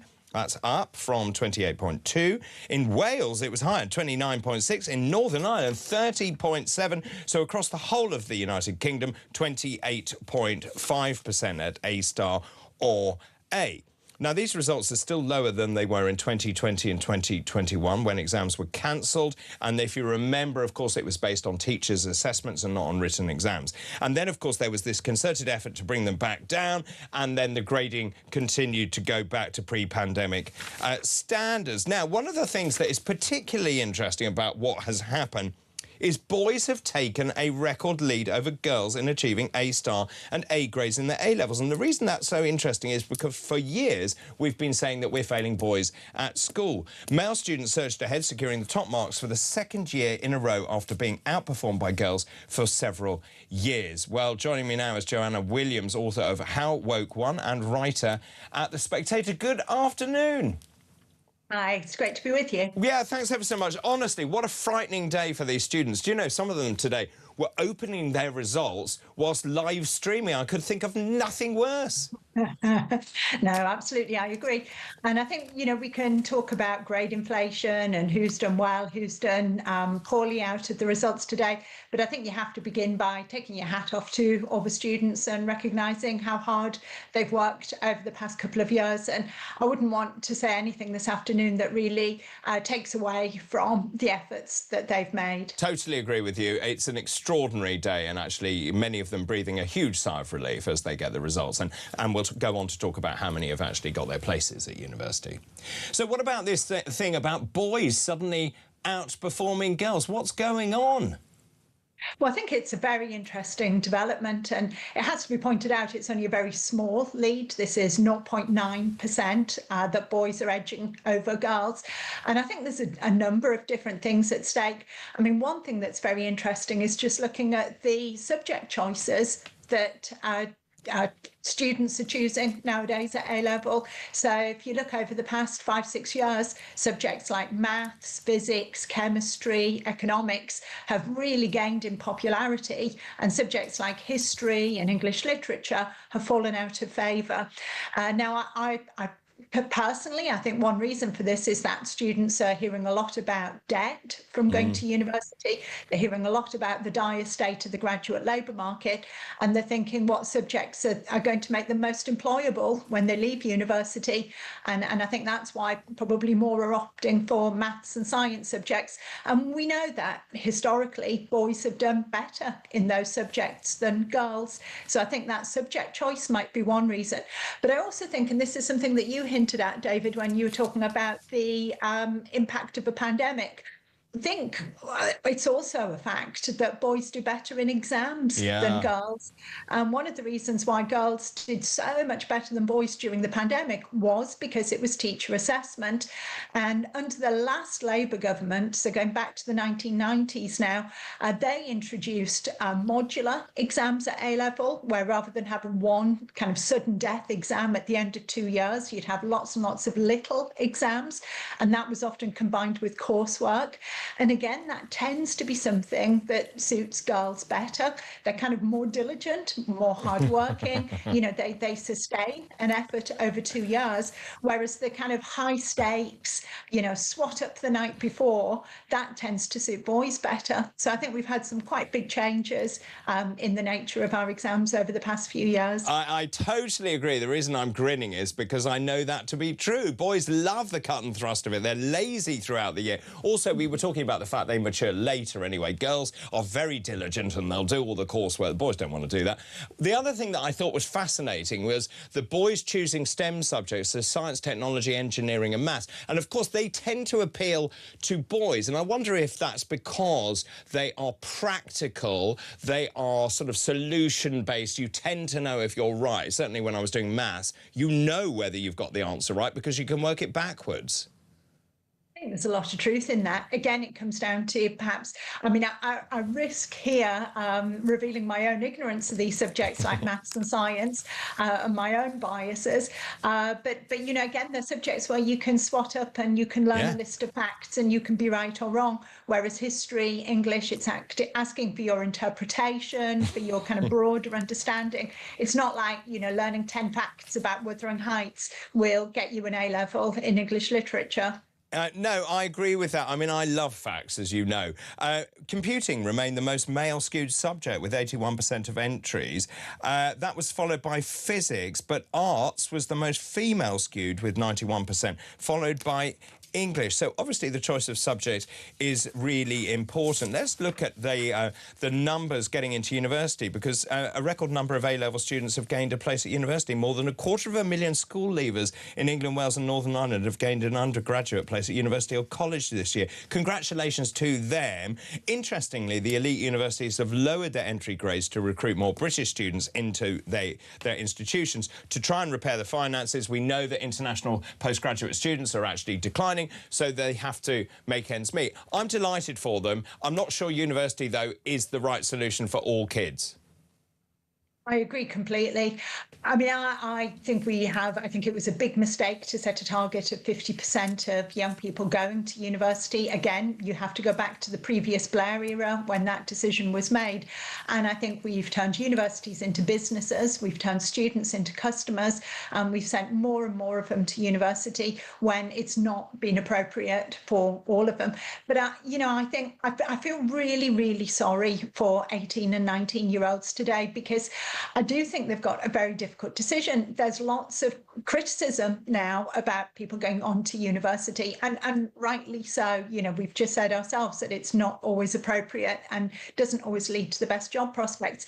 But the problem is, if you're an 18, 19-year-old today and you're sitting on some decent A-level results, what else do you do?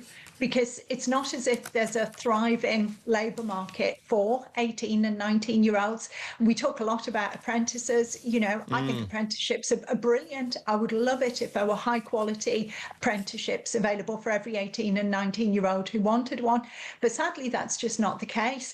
In large parts of the country, you know, we've had deindustrialisation, we've closed down industry, we've closed down manufacturing, and it's brilliant to talk about children not going on to university, but there need to be some really good options for those who choose an alternative route. I totally agree. And those kids going to university, I was very saddened to see how many are living at home. The whole experience when I went to university was to leave home and to start to learn how to cook, for example. What was it like to live in a sort of environment with lots of other people as an 18-year-old? I mean, and growing up in the country, I was so cosseted to be then dumped in the middle of London. I had no idea what I was doing, but my goodness, you learn quickly. I'm really sad because the experience as an 18-year-old was incredible. I loved it.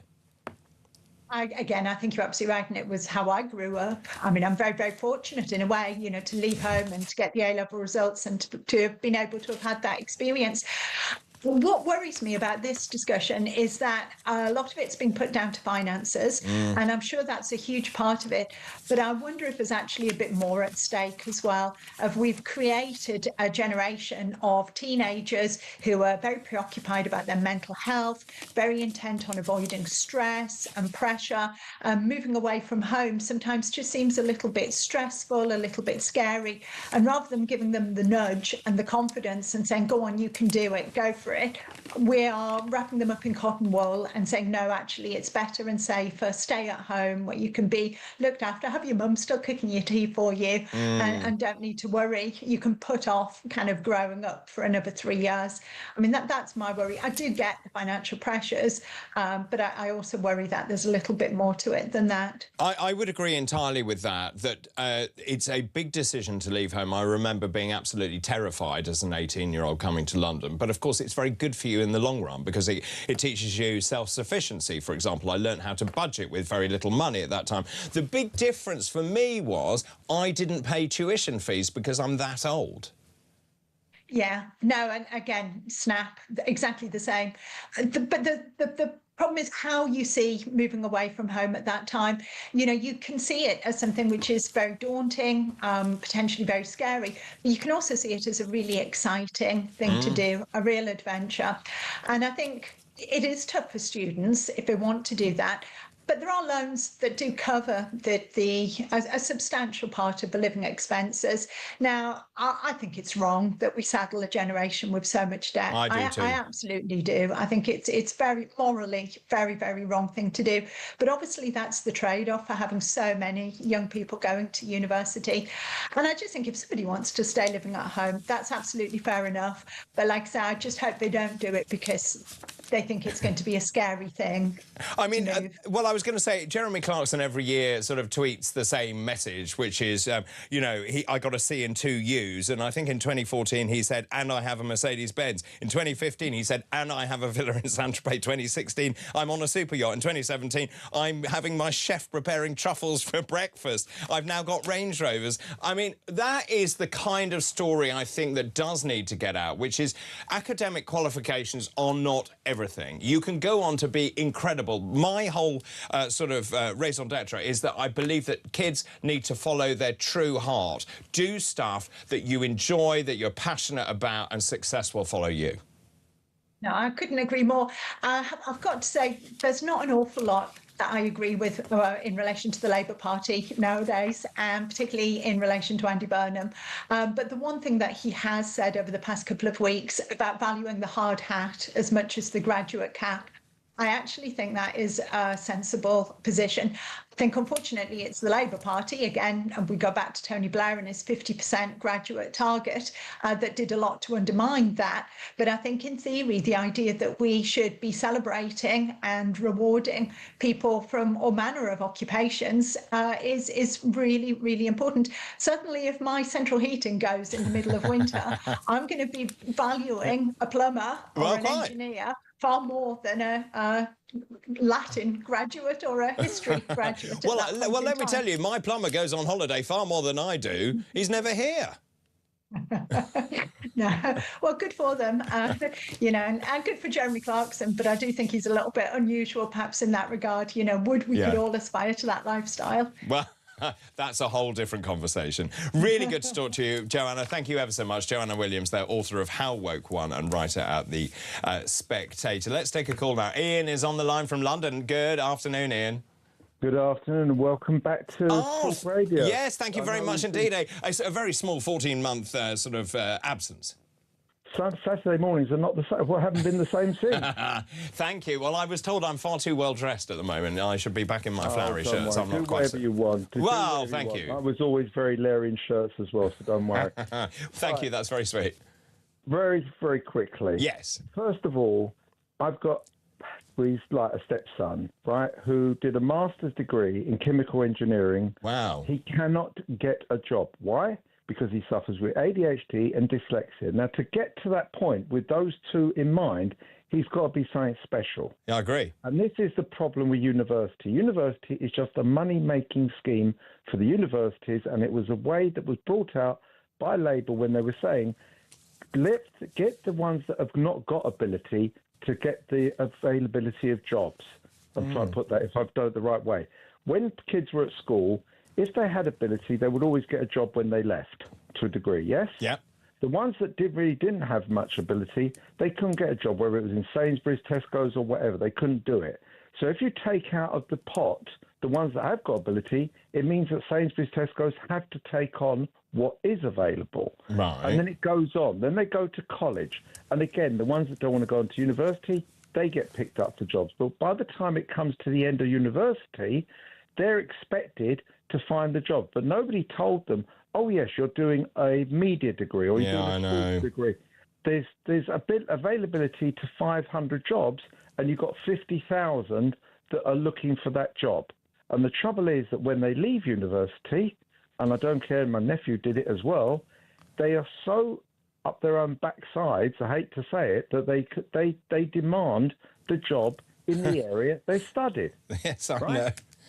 Right? Yeah. And it is crazy. It is crazy. And nobody ever said to them before they started, is there the availability of work at the end of this course for you? Yeah. Nobody. Not one of them. And I used to sell courses in computers, and I used to go and see them all with their degrees from all the university, done a degree in computers. Can you get a job? No. Why not? Because I haven't got a degree, certification from Microsoft or Cisco.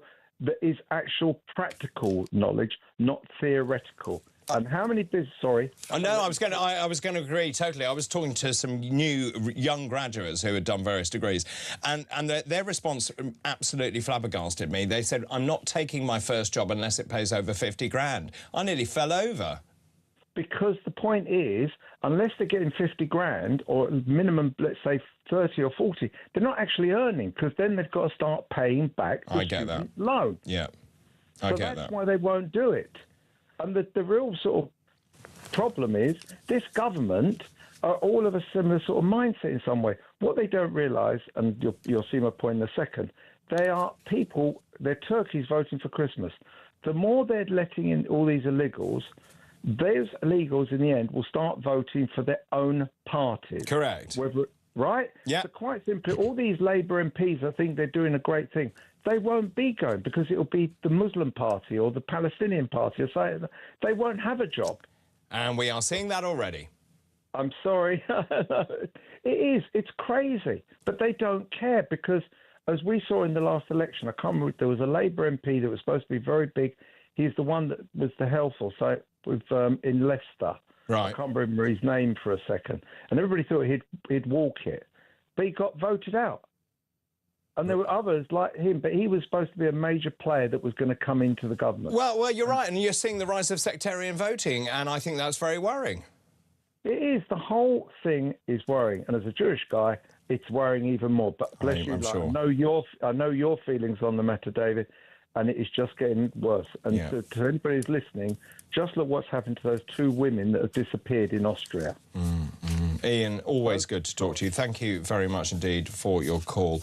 I have to go to a break, but so many messages coming in. Keep all of those coming in, please. I'll take more calls after this break.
Sex basis on biological sex. Yeah. And therefore you cannot have people going into a women's space, which is for women only, who is not a biological woman. I was wondering whether that interview was conducted on April Fool's Day, because I think it was a new low in the sort of... A new low for low? A new low for low, because, I mean, just the absurdity of not being able to ask a very basic question about the monarch of our country. Across the UK, on DAB+, on YouTube, on your mobile, and on your side. This is Talk. Welcome back. We were talking about the Crowborough Asylum Centre. David, this is Rob in Sussex. I don't have much sympathy, I'm afraid. They voted for the Greens, Lib Dem and Labour to represent them. When will voters actually learn? Glad you're back. Thank you. Excellent show. Thank you, Rob. A bit harsh, that, but I get your point. It's quite interesting, that, about the woolly Liberals voting Lib Dem and then being surprised by the policies inflicted upon you for doing so. Well, you should have looked at what they actually stand for before you voted for them, shouldn't you? David, this is Linda. Good afternoon. It's nearly 30 years since I set foot in my doctor's, and I wouldn't go to one for £1 million. Rude, arrogant, abusive staff and doctors. OK. David, before imposing more taxes on people for the NHS, this is Ali in Chelmsford, they need to stop wasting the money they already get. Review all procurement, I agree. Contracts for equipment, supplies. Stop the money on DEI, agreed. People needing translators. Do you know that a multicoloured rainbow zebra crossing outside one hospital, Ipswich? I don't know how much that costs, but we don't need it. DEI, people needing translators should be proved and pay for them. Too many middle managements. I 100% agree. The list is endless. Once they've done that, if they still need money for social care, that's the time to ask people if they're prepared to pay more tax. I still think there is a very good argument for hypothecated social care, and I think it can't just be lumped in with health. I think health should be one thing, social care the other, because they are different, but they are interrelated and they are linked. Let's talk to Olga in Sheffield. Good afternoon, Olga. Good afternoon. Good afternoon. How are you? I'm good, very well, thank you. Good, good. Yeah, good, thanks. What's on your mind this afternoon? So, I just want to talk about health and social care system. Yes. So, I lived in different countries, and the best health and social care system, in my opinion, was in Switzerland. Right. And that's why, you know, in Switzerland people live longer. If you look at life expectancy, it's the longest life expectancy in the world. Yeah. You know, I think Japan comes first, but anyway, Switzerland is the best of the best. So what they do in Switzerland, all health and social care is private. So you have to pay. You have no choice. You have to pay for it. People who don't work, the government pay for them, but you should not. So you cannot not work for longer than 6 months. So it's 6 months period. The government pays for you. After 6 months, you have to find a job. So there's a strong push system to work, because in UK, as we all know, lots of people don't work, including people who can work, but they don't. So the whole shake-up needs to happen. So we all need to contribute. We all need to work. So can I just ask you, so is that a healthcare insurance system that you pay for in Switzerland? Yes, healthcare insurance, and all healthcare is private. Right, and how much are we talking about, roughly, per month, or does it vary? I'm not sure how much. I'm not showing, numbers. I can't tell you the number. Okay. All I know, you don't have to wait. There are no waiting lists, because it's all promptly done for you. So if you're unwell, you go in there, you attend straight away. There are no waiting lists like here in UK. The same system in Canada. In Canada, there are waiting lists because it's like no private healthcare. We need private healthcare. That's the only answer. And for that, we need more people in work. And do you think, but here in Britain, I think to move to an entirely private system would be such a massive U-turn, a handbrake turn. I don't know that people could tolerate that. Yeah, but people want to live longer. Everybody wants to have better health care, isn't it? So how to achieve it? You need to examine each country what they do. I agree. You don't need to invent new system. You need to just copy the system that works. In Switzerland, it definitely works because people live longer. Well, I quite like this French. I quite like this French system where you have an insurance-based system and then there's a top-up on top of that, or you decide which services you get for a basic policy, for example. I don't know about France. I just know about Switzerland, that you pay and you work, you pay. If you don't work, government pay for you, but then you don't work for 6 months maximum. They would push you to work. Right. And any work is good.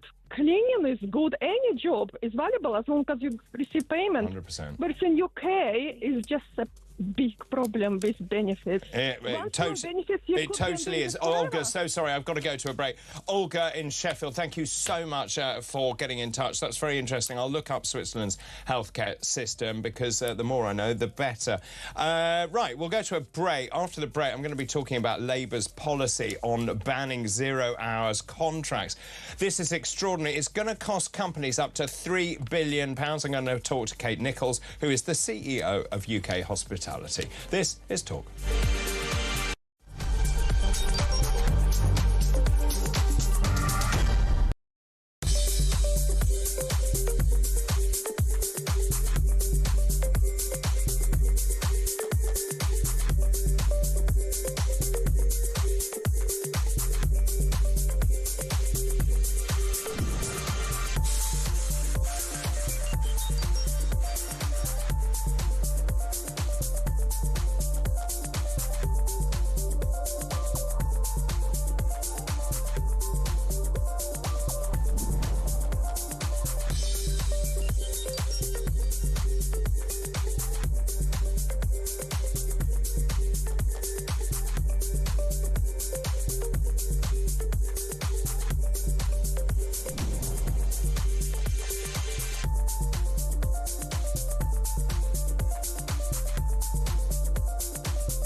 across the UK.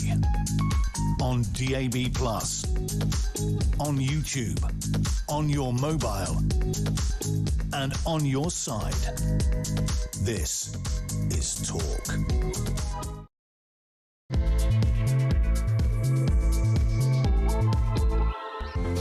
Well, a very good afternoon to you. Just after 3 o'clock now on Thursday, August the 13th. David Bull in for Ian Collins this week and next week. You lucky, lucky things. Right, let's look at the top stories this hour. Nurses are collapsing at work with seizures and dizziness due to a lack of air conditioning, with the Royal College of Nursing branding wards not fit for humans amid record heat, and a health service already buckling under record waiting lists. And that's before you even look at the conditions for the patients. Downing Street has admitted moving asylum seekers to middle-class areas will cost taxpayers more, with Andy Burnham defending it as a point of principle, despite Home Office rent caps making wealthier postcodes largely unworkable anyway. And in very good news, a record 250,000 students have secured university places this year. That's up 3% after elite universities lowered their entry grades to shore up their finances. And those are the top stories this hour.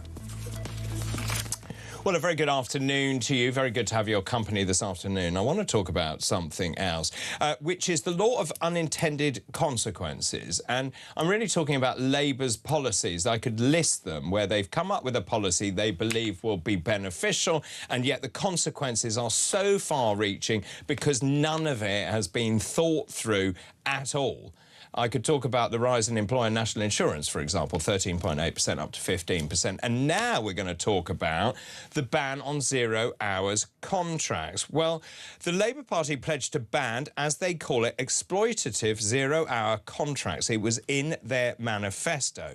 Now, under the Employment Rights Act, bosses must offer contracts with a guaranteed minimum number of hours to 0 hours and low hours workers. So they go from 0 hours or low hours to a guaranteed minimum number of hours. Guess who's behind this brainwave? Angela Rayner, the Housing Secretary. She states that employers must provide reasonable notice of shift changes or cancellations. They've also said that anybody who regularly works up to 20 hours should have the right to a minimum amount of hours each week.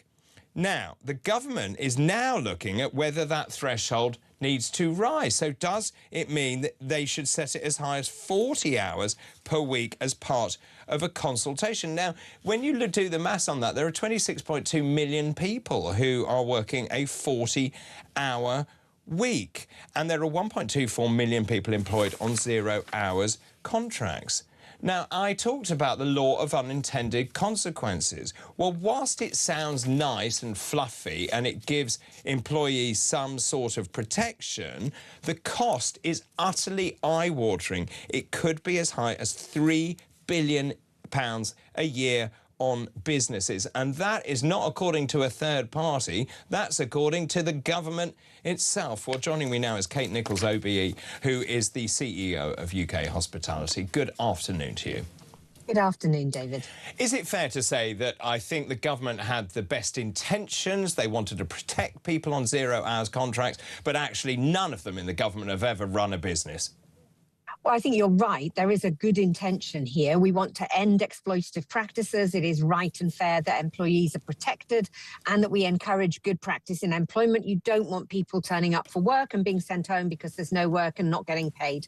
So there is a point here about making sure that their exploitative 0 hours contracts are regulated properly. But it's the way in which the government is choosing to do it, which is imposing lots of unnecessary costs and burdens on businesses. You've talked about the figures there. That is money that would otherwise be spent on creating jobs, on paying people and making sure that those jobs are secure. As a result, we are just going to go backwards in terms of job creation, and we are also going to see an increase on people on temporary, insecure and casual contracts. The government's consultation says it wants to end insecure work. The way to do that is not to end 0 hours contracts, which provide people with flexible contracts of employment, but permanent contracts of employment accompanied by full rights. So what we're saying is the government needs to be careful that they don't throw the baby out with the bathwater. I think that's right. And also the employees may want the flexibility.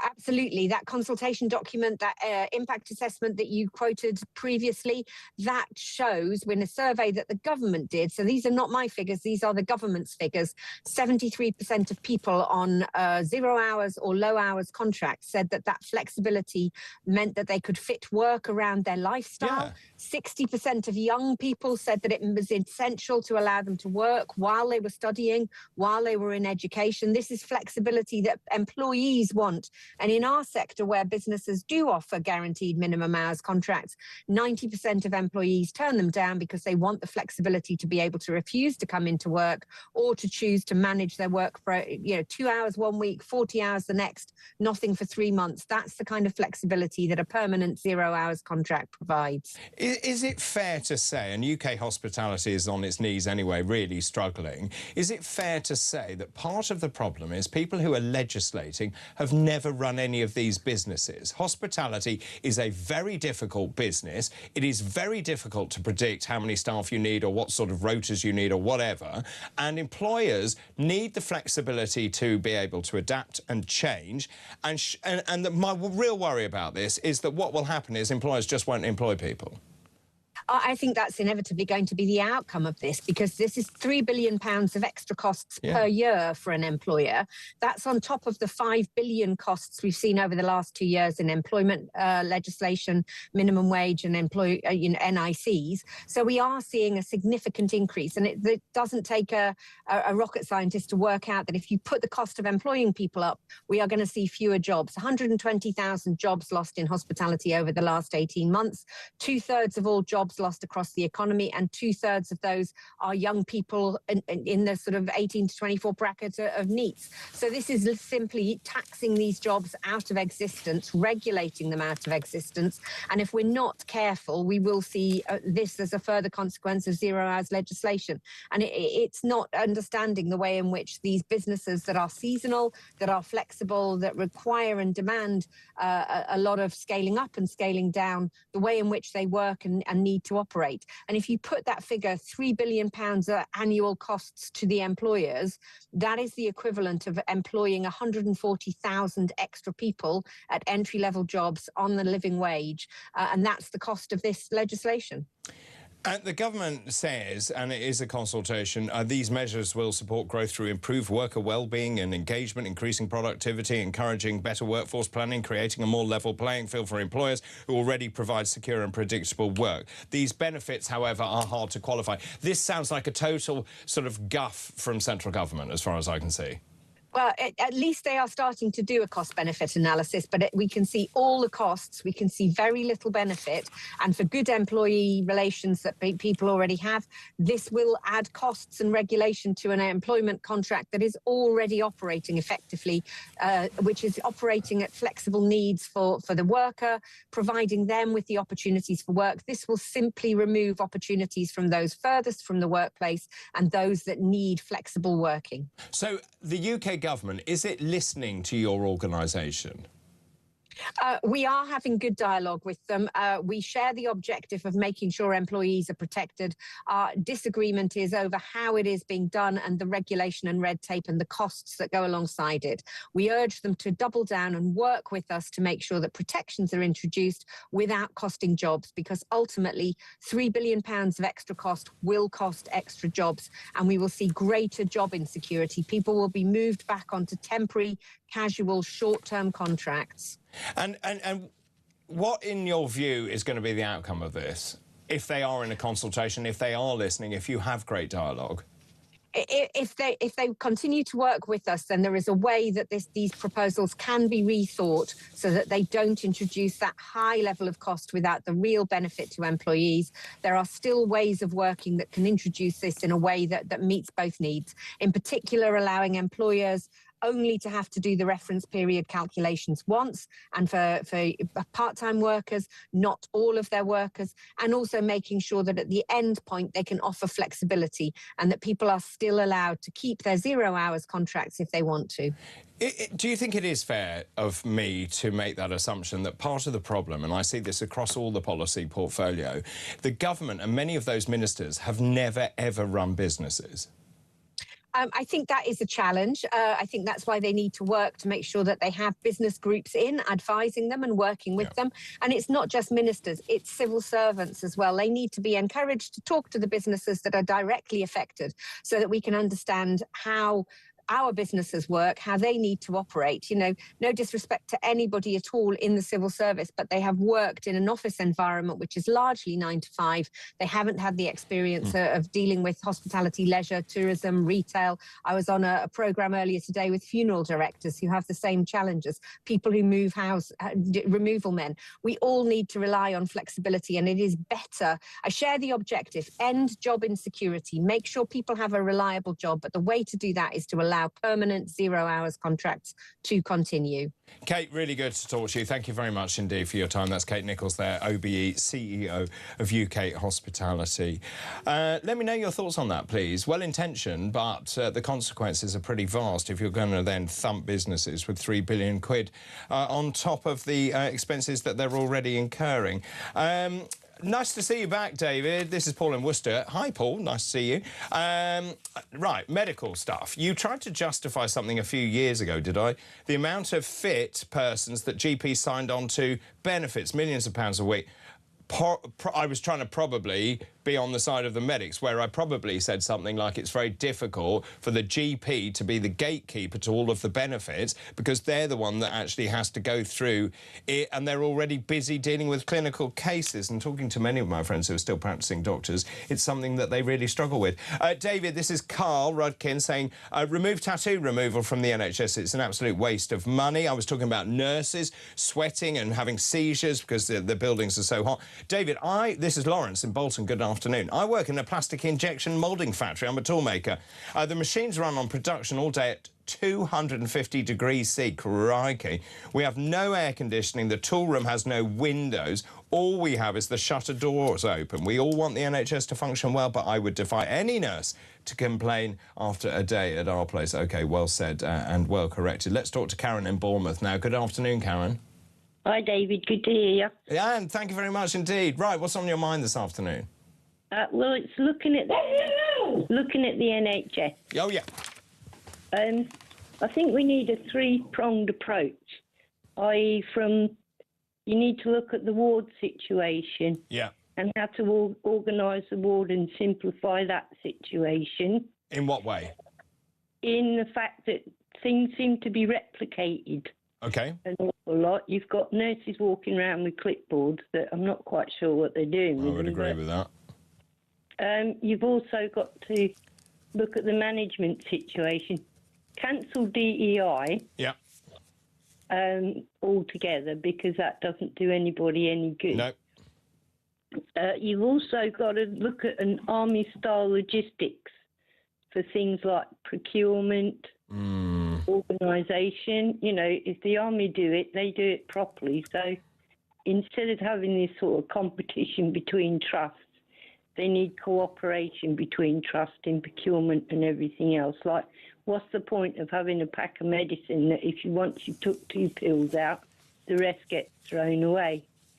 And if you also get rid of all the DEI and streamline the management, you will then finally slowly have the funds to compulsory purchase the hospitals back, because they're paying out so much in rent to private companies abroad. Or the PFIs, yeah.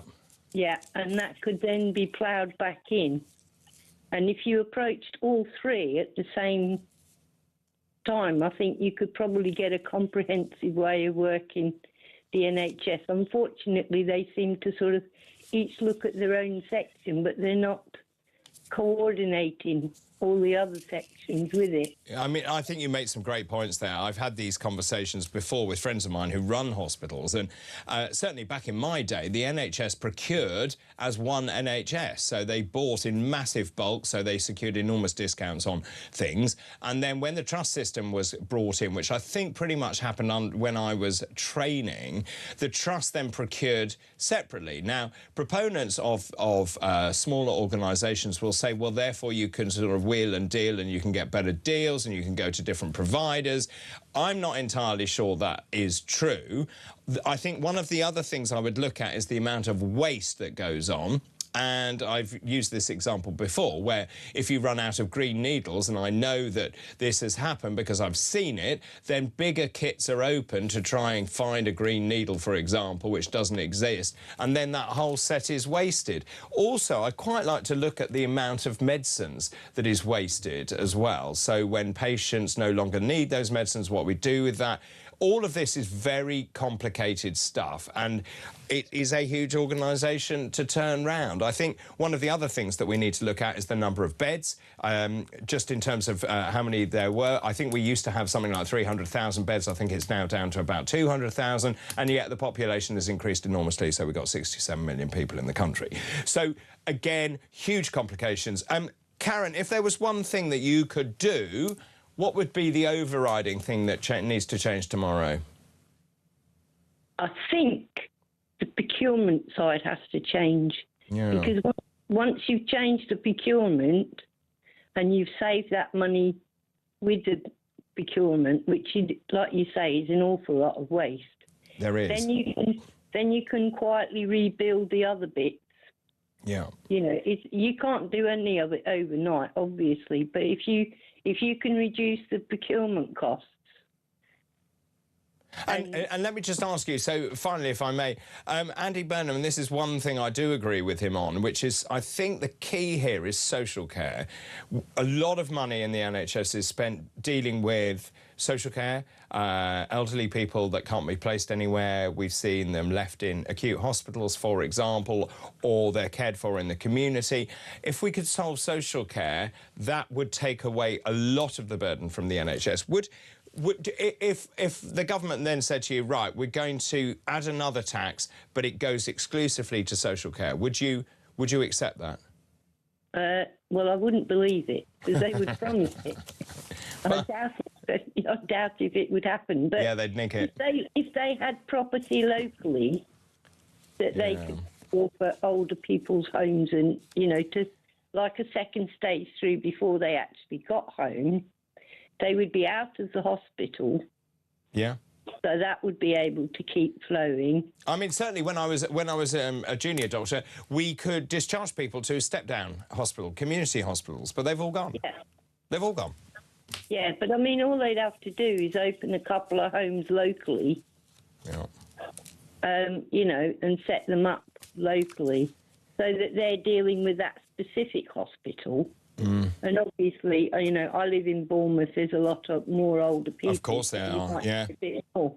But you've then got that stepping stage. And obviously, too, they're not looking at the situation as at the beginning of the treatment or whatever's going on.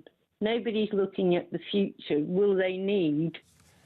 That is a very pertinent point. That's a very good point, Karen. Thank you for your call this afternoon. That's Karen in Bournemouth. Let's go to a break. After the break, we'll continue with your thoughts and messages and your calls. This is Talk.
sex spaces on biological sex. Yeah. And therefore you cannot have people going into a women's space, which is for women only, who is not a biological woman.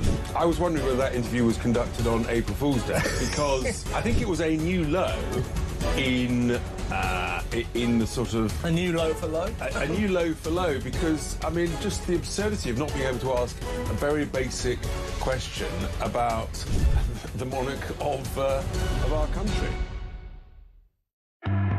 Across the UK, on DAB+, on YouTube, on your mobile, and on your side. This is Talk. Welcome back. This is Talk. David Bull in for Ian Collins. I'm asking this afternoon about your experiences of the NHS. Look, when it works, it's brilliant. When it doesn't work, it's absolutely horrific. And there are pockets of excellence and pockets of disaster.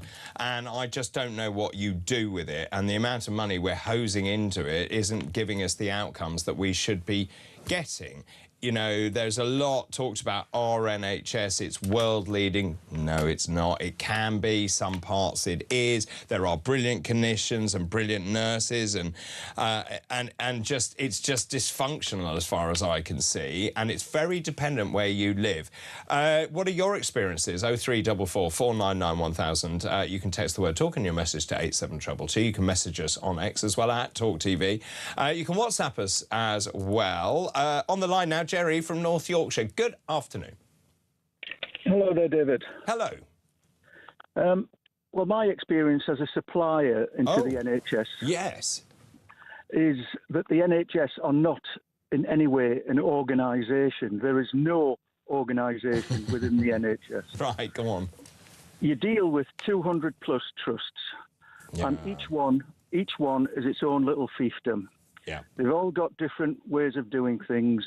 They've all got different command structures. They've all got totally overmanned when it comes to directors, acting directors, assistant directors, deputy directors. And you don't know who you're talking to. And the people who you need to talk to get your information across to as to what your product will do are kept as far away as possible from the people who are selling the stuff. So that's really interesting. In terms of selling whatever you're selling, do you have the same price to each of those trusts? I do. Yes. Right. Yeah. Yeah, we do, and the product is helps them to reduce costs. If they take a holistic view, So can I ask what product it is, or roughly? It's an infection control product. OK, great. But I assume some trusts are going to be far more on board with that than others. Some are. You need a champion in the trust that can recognise what you're talking about and what they need. But the NHS are totally reactive. Whatever the latest panic is, that's what they run around like headless chickens. But I would have thought infection control is paramount for any hospital. It is, but you try to help them out with infection control, and you say, look, if you improve infection control by one case of infection, you've paid for that piece of equipment 10 times over. 100%. You know, and that just straight over the head. So given that's really interesting, given you're a supplier, and I go back to my days when procurement was I believe it was as a single NHS. Is there a benefit to going back to that sort of system where you have one person you talk to who is head of procurement, or is that open to abuse? No, I think that's the role that I would have thought that NHS England should have adopted. Well, I would agree. You know, you go to NHS England, I mean, we've gone through trials. At each hospital you go to, they'll say, well, does it work? And we'll say, well, such and such hospital use it. Oh, well, we need to trial it. And, you know, and you jump through the same hoops time and time again. And it's futile because it wastes time. People are dying. Things like corridor care coming along. Yeah. The corridors were never designed for as clinical areas. and they're just suffering. And then you say, well, put this kit in, and at least it'll protect the people in the corridors. And straight over their heads. I mean, and obviously, as you know, if you don't have good infection control, you get things like MRSA, then you have to close whole wards and deep clean them, and that then reduces capacity. Yep, that's exactly it. I mean, it just snowballs, but getting different departments, who's responsible for putting infection control equipment into a hospital? Is it the infection control department? Is it the estates department? Is it the doctors? Well, I imagine it's the chief exec on the advice of the infection control team. Yeah, well... Or the board. Yeah, well, I don't even know if it gets to the board levels. Well, it may not, and the board may not actually get involved with clinical decisions like that. Well, I mean, they'll certainly look at the P&L and the finances. Yeah, but that's where it feeds into all of that. It does, yeah. Put a piece of equipment in that'll stop infections. An average infection costs the NHS around 10 grand. Yeah. Person goes into hospital, catches something, depending on, not forget what they've gone in for. It's going to cost the hospital 10 grand more to treat that person because they've caught an infection. And putting pieces of kits in to stop infections, you're talking of a tenth of that. Yeah. So let's say you get your infection control equipment into a hospital. Do you then have to reassert your case if the chief exec changes, or when procurement, do you have to, I assume they'll then re-tender? Well, it's usually you get into one hospital, and then, as I say, you have a champion, and then as finances become available, you'll get an order for a few more pieces of kit. Yeah. But it's not widespread across the NHS. I mean, we've been at this since COVID, and we supply about 6 hospitals at the moment. And it's as and when on an ad hoc basis. But, Jerry, I'm afraid your line is breaking up, but brilliant call. Thank you very much indeed.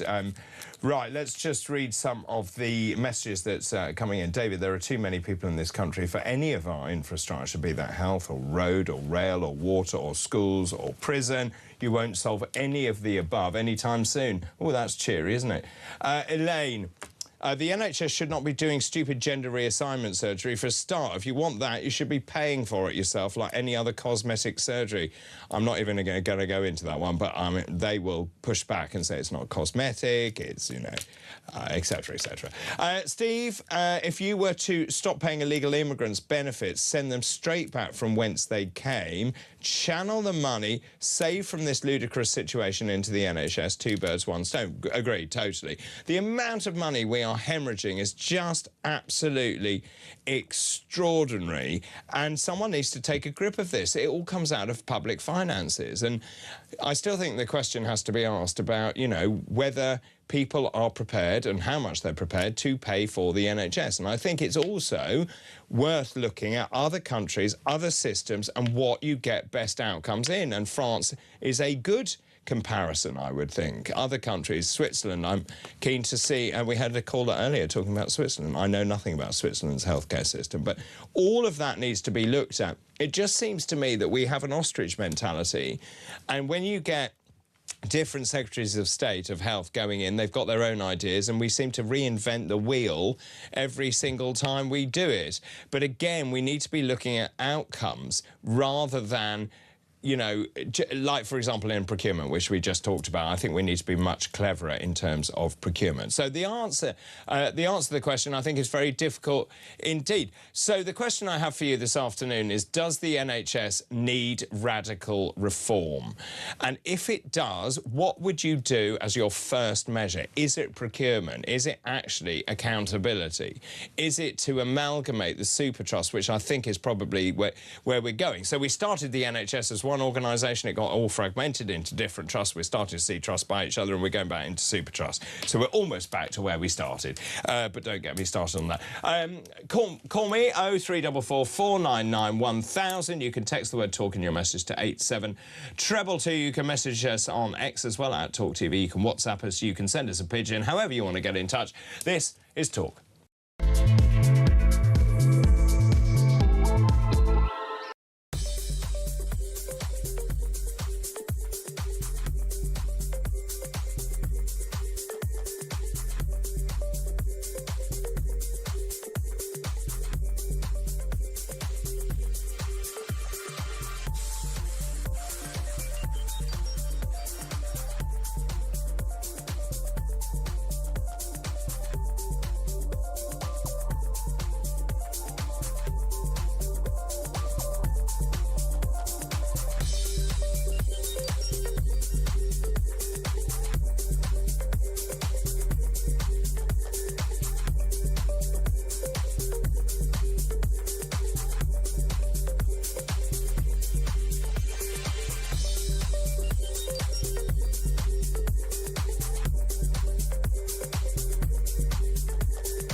across the UK. On DAB+, on YouTube, on your mobile, and on your side. This is Talk. Welcome back. This is Talk. Very good to see you all this afternoon. 3:34 now on Thursday, August the 13th. Lots of messages coming in. I'm asking about the NHS, obviously a subject close to my heart. Does the NHS need radical reform? Your stories about the NHS. We talked about procurement. What would you do if you were in charge of the NHS? 0344 499 1000. You can text the word Talk in your message to 8722. You can message us on X at talkTV. You can also WhatsApp us as well. Hi, David. This is Bob in Bognor. Bob. Good afternoon to you. David, the NHS, bring back non-degree nurses. Agreed. And training colleges. They cared for people then. Current professional nurses think general help for patients is beneath them. I also agree with that. I've been on a ward where the nurses do not attend to the patients and they expect the healthcare assistants to do that. And certainly we had different groups of nurses when I was training. I like that. General help for patients is beneath them. Very big problem day to day on the ward, much more, including the meds and waste you touched on. Bob, thank you. Bob Nabog, thank you very much indeed. Right, yesterday, I feel I may have misled you. I got very excited about the eclipse yesterday. And last night I went out and I sat on the Thames next to all sorts of people, actually, and we all waited with anticipation for the eclipse and watched the eclipse approach, and this lady lent me her glasses, and I started to see the eclipse, and you saw the sun start to change shape, and I got very excited. We also saw people out in the Royal Observatory in Greenwich, people gathering for some 2 hours to witness what they called would be the event of a lifetime. We haven't seen that since 1999. People had brought telescopes. People had colanders on their head. There was a rare display of unity and people coming together. I was chatting to all sorts of people and then I realised it was over and it didn't go particularly dark. I thought it was a bit of a non-event. Now, that would have been different had I been in Spain, and apparently it was quite extraordinary in Spain. It was a very collective moment, strangers talking to each other apparently, and so on. So here in the UK, were you a bit underwhelmed by the eclipse? Well, let's have a chat to Simon Calder, who obviously is the travel correspondent at The Telegraph, who's, I guess, travelling. Good afternoon, Simon. Yes, and so nice to talk to you. I'm speaking to you, David, from a full ferry. This is sailing from Santander, which was one of many cities on the so-called path of totality. I was actually a little bit inland, about 80 miles south, near the city of Burgos, and I was there because, well, basically, the eclipse gurus had worked out that this was the place where you were most likely to get clear skies and a fantastic view, and so it proved. And yeah, I mean, I've talked to a number of people who back in the UK who've said, "Oh, is that it?" Yeah, exactly. Not the first time I've heard that, by the way. Sorry, and therefore, do you mind? It's 3:37. So I have. I strongly recommend that if people want to see a total solar eclipse, it is entirely different experience, because it's the one time when you can look straight at the sun without those silly glasses, because while the sun is behind the moon, nothing can damage your eyes. So can I just talk us through the experience? So there you are. The moment approaches, that there's that collective sense of awe and anticipation and almost a visceral feel. What was it like?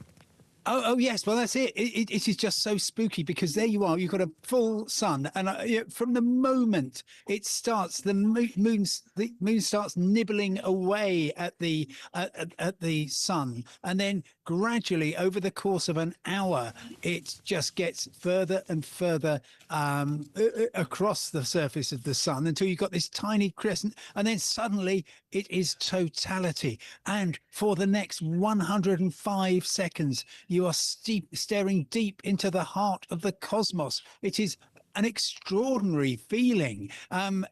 We are also in an absolutely beautiful location in the hills.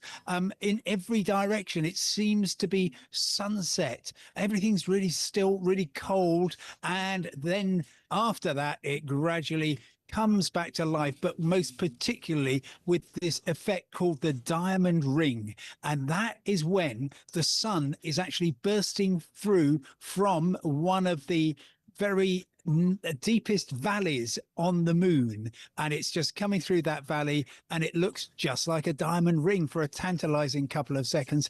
Then the whole thing starts unwinding again. But goodness, what an experience. And the great news is, David, I'm going to take you away from the banks of the Thames next August. The 2nd of August is going to be the best total solar eclipse of your and my lifetime. And where are we going? Okay, well, we can go. It's up to you, as always, when we go on holiday. Well, we can we can go to southern Spain, to Andalusia. You can go to Gibraltar if you want to keep things British. Although, of course, the Spanish now decide who can come into their country. But then across to Morocco, to Algeria, and I was going to try Algeria, but it's all looking a little bit tricky. So my plan is to be in Tunisia, in the fine city of Sfax in the south. So you can just book a week's package holiday and then make sure that you are in the line of totality, or just as I'm doing, get a couple of cheap flights there and back. Or you can go, if you want the absolute full-on experience, go to Luxor in English. It's going to be blimmin' hot in the middle of August. Egypt, sorry, yes. Sorry, I'm getting too excited, too carried away with the prospects. So Luxor on the Nile in Egypt, and you will be able to see maximum totality, about 6 minutes of this, which is simply unheard of. And that is the place where you will get the deepest memories. But frankly, you're going to get 5.5 minutes or something in Tunisia. So that's as far as I would go. I can book us in now if you like. Yeah. But honestly, it is going to be... When is it? It's the 2nd of August. 2nd of August. And unlike this one, 2nd of August next year. Yeah. And unlike this one, you are not going to find that, for instance, lots of people in Mallorca had a very mixed time. There was lots of haze because it was so low down. You couldn't see beyond the mountains. And so this one is happening about sort of 11s, and that means that everybody will get a good view without a problem. And so important to have that once in a lifetime experience. I don't know if you're old enough to remember 1999, when the eclipse was supposed to deliver a wonderful experience in Cornwall. Well, it was all a bit of a damp squib on that occasion. Lots of cloud cover. I actually took a party of people over to Dieppe, and that was a washout as well, but never mind. Well, so can we just go back to the moment of totality? So you mentioned it went cold. I also heard that sort of birds stopped singing. There was an eerie silence, a kind of visceral experience. It was the first time you saw, and you could see the corona around the sun. Was that right? Oh, yes, exactly right. So, first of all, if you're with a group of people, it's not going to be silent, because there's going to be whoops and screams and yells and, oh, my goodness, look at that. And so very, very moving for a lot of people. There were people in tears at the opportunity to look deep into the cosmos, because there you are, suddenly it's daytime, but look, there's Venus, there's Jupiter, there's the stars all coming out, and you do feel kind of connected with the cosmos. You also are just absolutely aware of your insignificance in this great big universe. Not yours, of course, I mean mine. And so it's very much one of those things that some people say, yeah, I thought it was a great spectacle, didn't affect me emotionally at all. So you just don't know how you will react until you've seen one. But please go and see one. It will be I think a great experience for everyone, and it does exactly as you say, brings people together.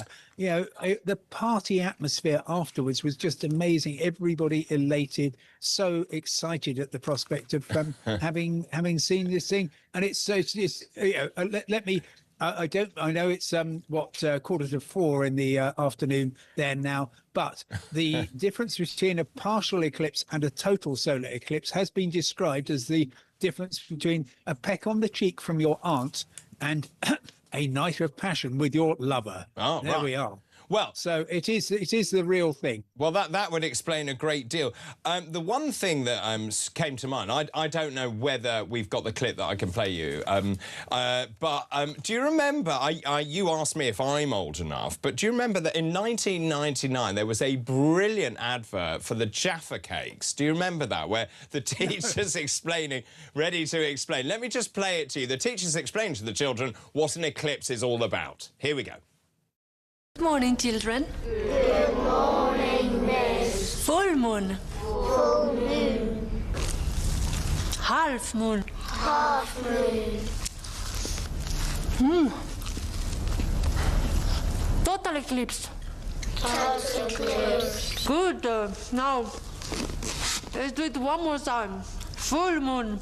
Full moon. McVitie's Jaffa Cakes, deliciously self-centered. I think that is brilliant. It's brilliant. How can you remember that? I did remember that, and it was trending. It was trending yesterday, and it just makes me laugh. You know, the idea that the teachers using it to eat all the Jaffa cakes. Brilliant piece of marketing as well.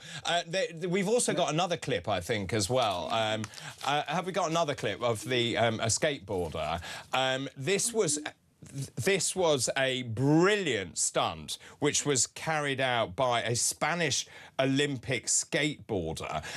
So he had lined up this trick so that when he did his skateboarding, look at that. So you can see that he did his skateboarding trick literally in the middle of the total eclipse, a once-in-a-lifetime experience, I should think, but the imagery coming back from that, I just thought that was just stunning. What do you think, Simon? Oh, this is just brilliant, yes. And the thing is, once you've seen one total solar eclipse, you do not stop. You might think, oh, well, seen one, seen them all. But they are all different, and they are very, very addictive. I saw my first one in 1995. You're not old enough. Going back from... Well, I was, like you, very, very young in 1995.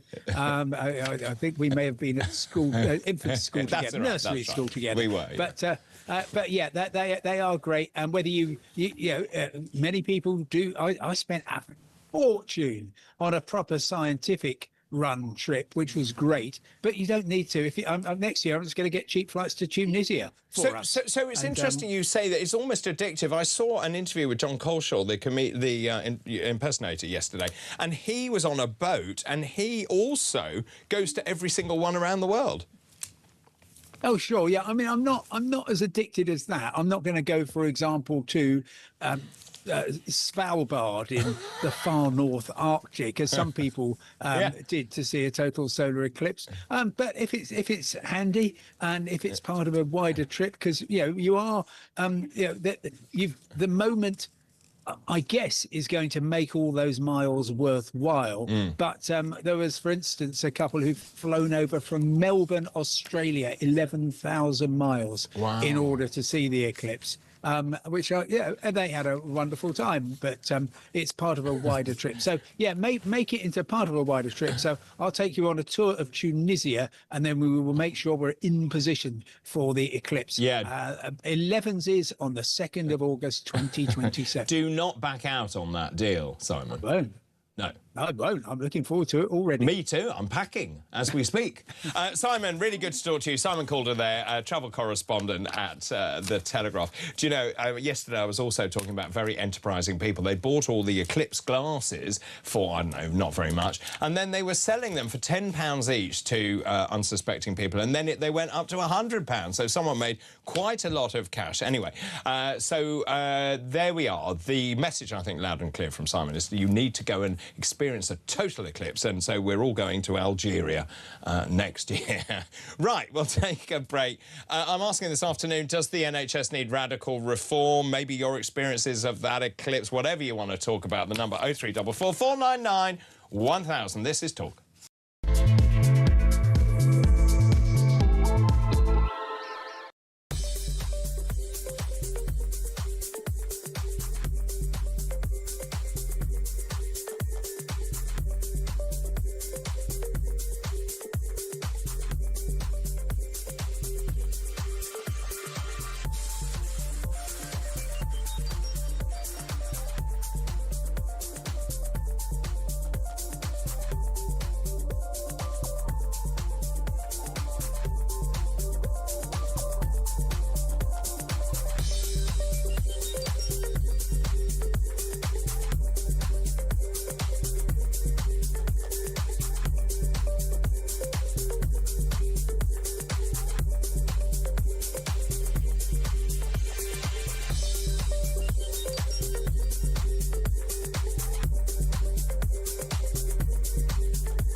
single sex basis on biological sex. Yeah. And therefore you cannot have people going into a women's space, which is for women only, who is not a biological woman. I was wondering whether that interview was conducted on April Fool's Day, because I think it was a new low in the sort of... A new low for low? A new low for low, because, I mean, just the absurdity of not being able to ask a very basic question about the monarch of our country. Across the UK, on DAB+, on YouTube, on your mobile, and on your side. This is Talk.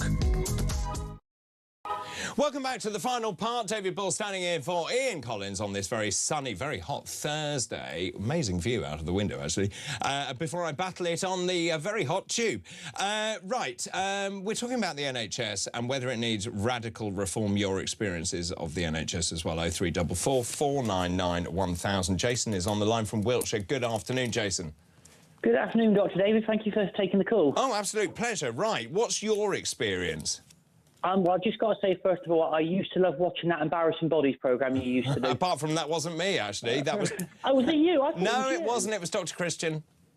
I'll take the credit. The better-looking one. Yeah, I'm ever sorry about that. Right. My experience with the NHS, 3 weeks ago, I got taken in. I had a lump in my groin, and it turned out to be a strangulated hernia. So you being a doctor, you'll know what that's all about. Yeah, I do. Within the space of 72 hours, I was looked at and chopped off on the table to be sorted out. I should hope so. The staff, the nurses in that hospital, you could not fault them. Good. It was like a five-star hotel. They were anything you wanted. They were there for you. It was done. They constantly checked on you. Those nurses were literally on their feet all day going around. So that's that.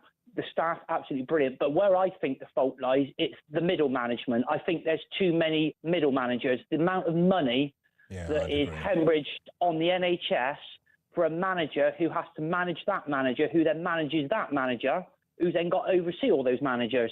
So where did you get that? I think you're right. How did you come to that conclusion? What? Oh, it was... If I was sort of watching the nurses and the staff, they were brilliant. But then you'll get sort of, there'd be lapses. Oh, we haven't got this, we haven't got that, or we can't do this. So I'm thinking, there must be a manager or someone it should be there sorting this out. That's been referred on to so-and-so, to so-and-so, to so-and-so. I think, I was sort of sat there, I thought, this ain't right. I thought, they're doing everything they can. And obviously, they deserve, if they can get pay rises like junior doctors could, I would be all in favour of that because of their efforts. And I think if they've got these other issues, this has got to be lying with management. And then just obviously start doing a bit of reading and research, and you hear and read about the amount of money that is hemorrhaged on the NHS for where they're paying for all these middle management when this money could be going towards better things, should we say. So my experience recently has been on a ward, just a total lack of direction. I didn't know who was in charge. There were no clear reporting structures, so the patients weren't fed properly. They'd left a drink at the bottom of the bed where the patients were so ill they couldn't actually reach it. You couldn't go to the lavatory because there weren't any staff. It was an utter shambles. And I went up to the doctors who were there and obviously slightly, well, not pulled rank, but obviously I know something about the system. And I said, look, I know you're struggling, but I need to understand, this is with a loved one of mine, what on earth is going on here? And they also expressed frustration at the lack of organisation and the fact that they were banging their heads against the wall trying to provide the best care they could, but the system was against them.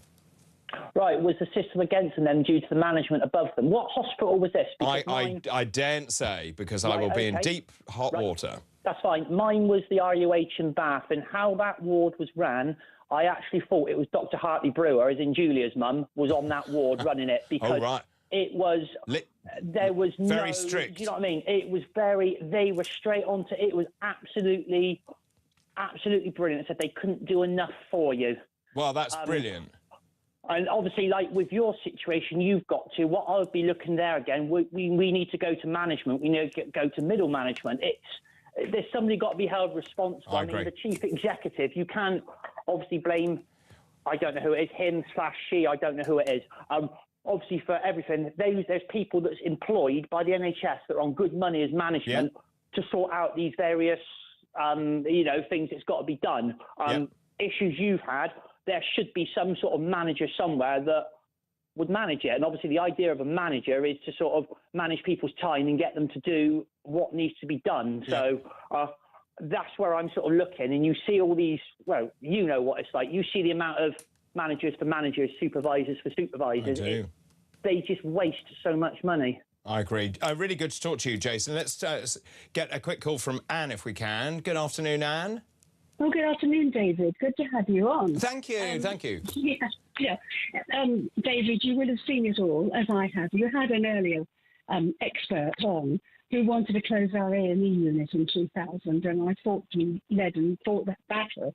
Now, of course, with the huge housing population, it is manic, and I was there at the weekend, and let's say the staff are amazing. But the trouble is that the people who've been running our NHS and our hospitals locally have caused the problem. And many retired on their big pensions. But you know what we had when the government was funding elderly care? We had the convalescent homes, we had the step-down beds at all the places. But as soon as it came into the hands of the local authority, those places closed.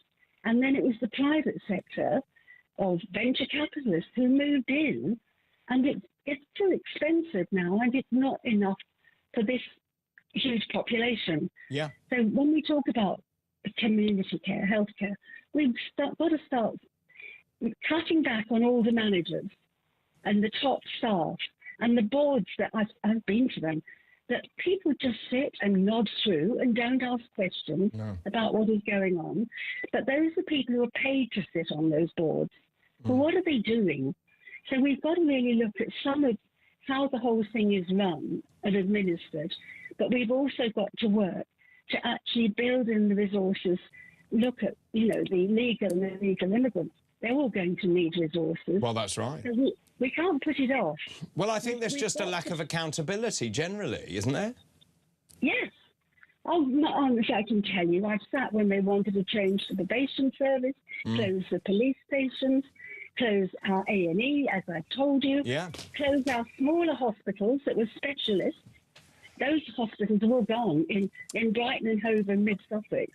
Well, look, I agree totally, and actually the loss of this step-down care has been a major issue, I think, and certainly as a medic I could discharge people to a step-down facility when I knew that they would still be cared, but they didn't need to be in an acute setting. I think that's been a major problem, actually, across the board, and I think it's all short-termism. The whole thing has been absolutely badly handled, and we need to go back and maybe rethink how we actually fund the NHS. I'm joined by Kev this afternoon, who I think is just about ready to say hello. Hello. Hello. Yeah, I was just having trouble getting this thing in. It's just burst my eardrums now, so we'll forget about that. Now, here's a question. Yes. Andy Burnham's listening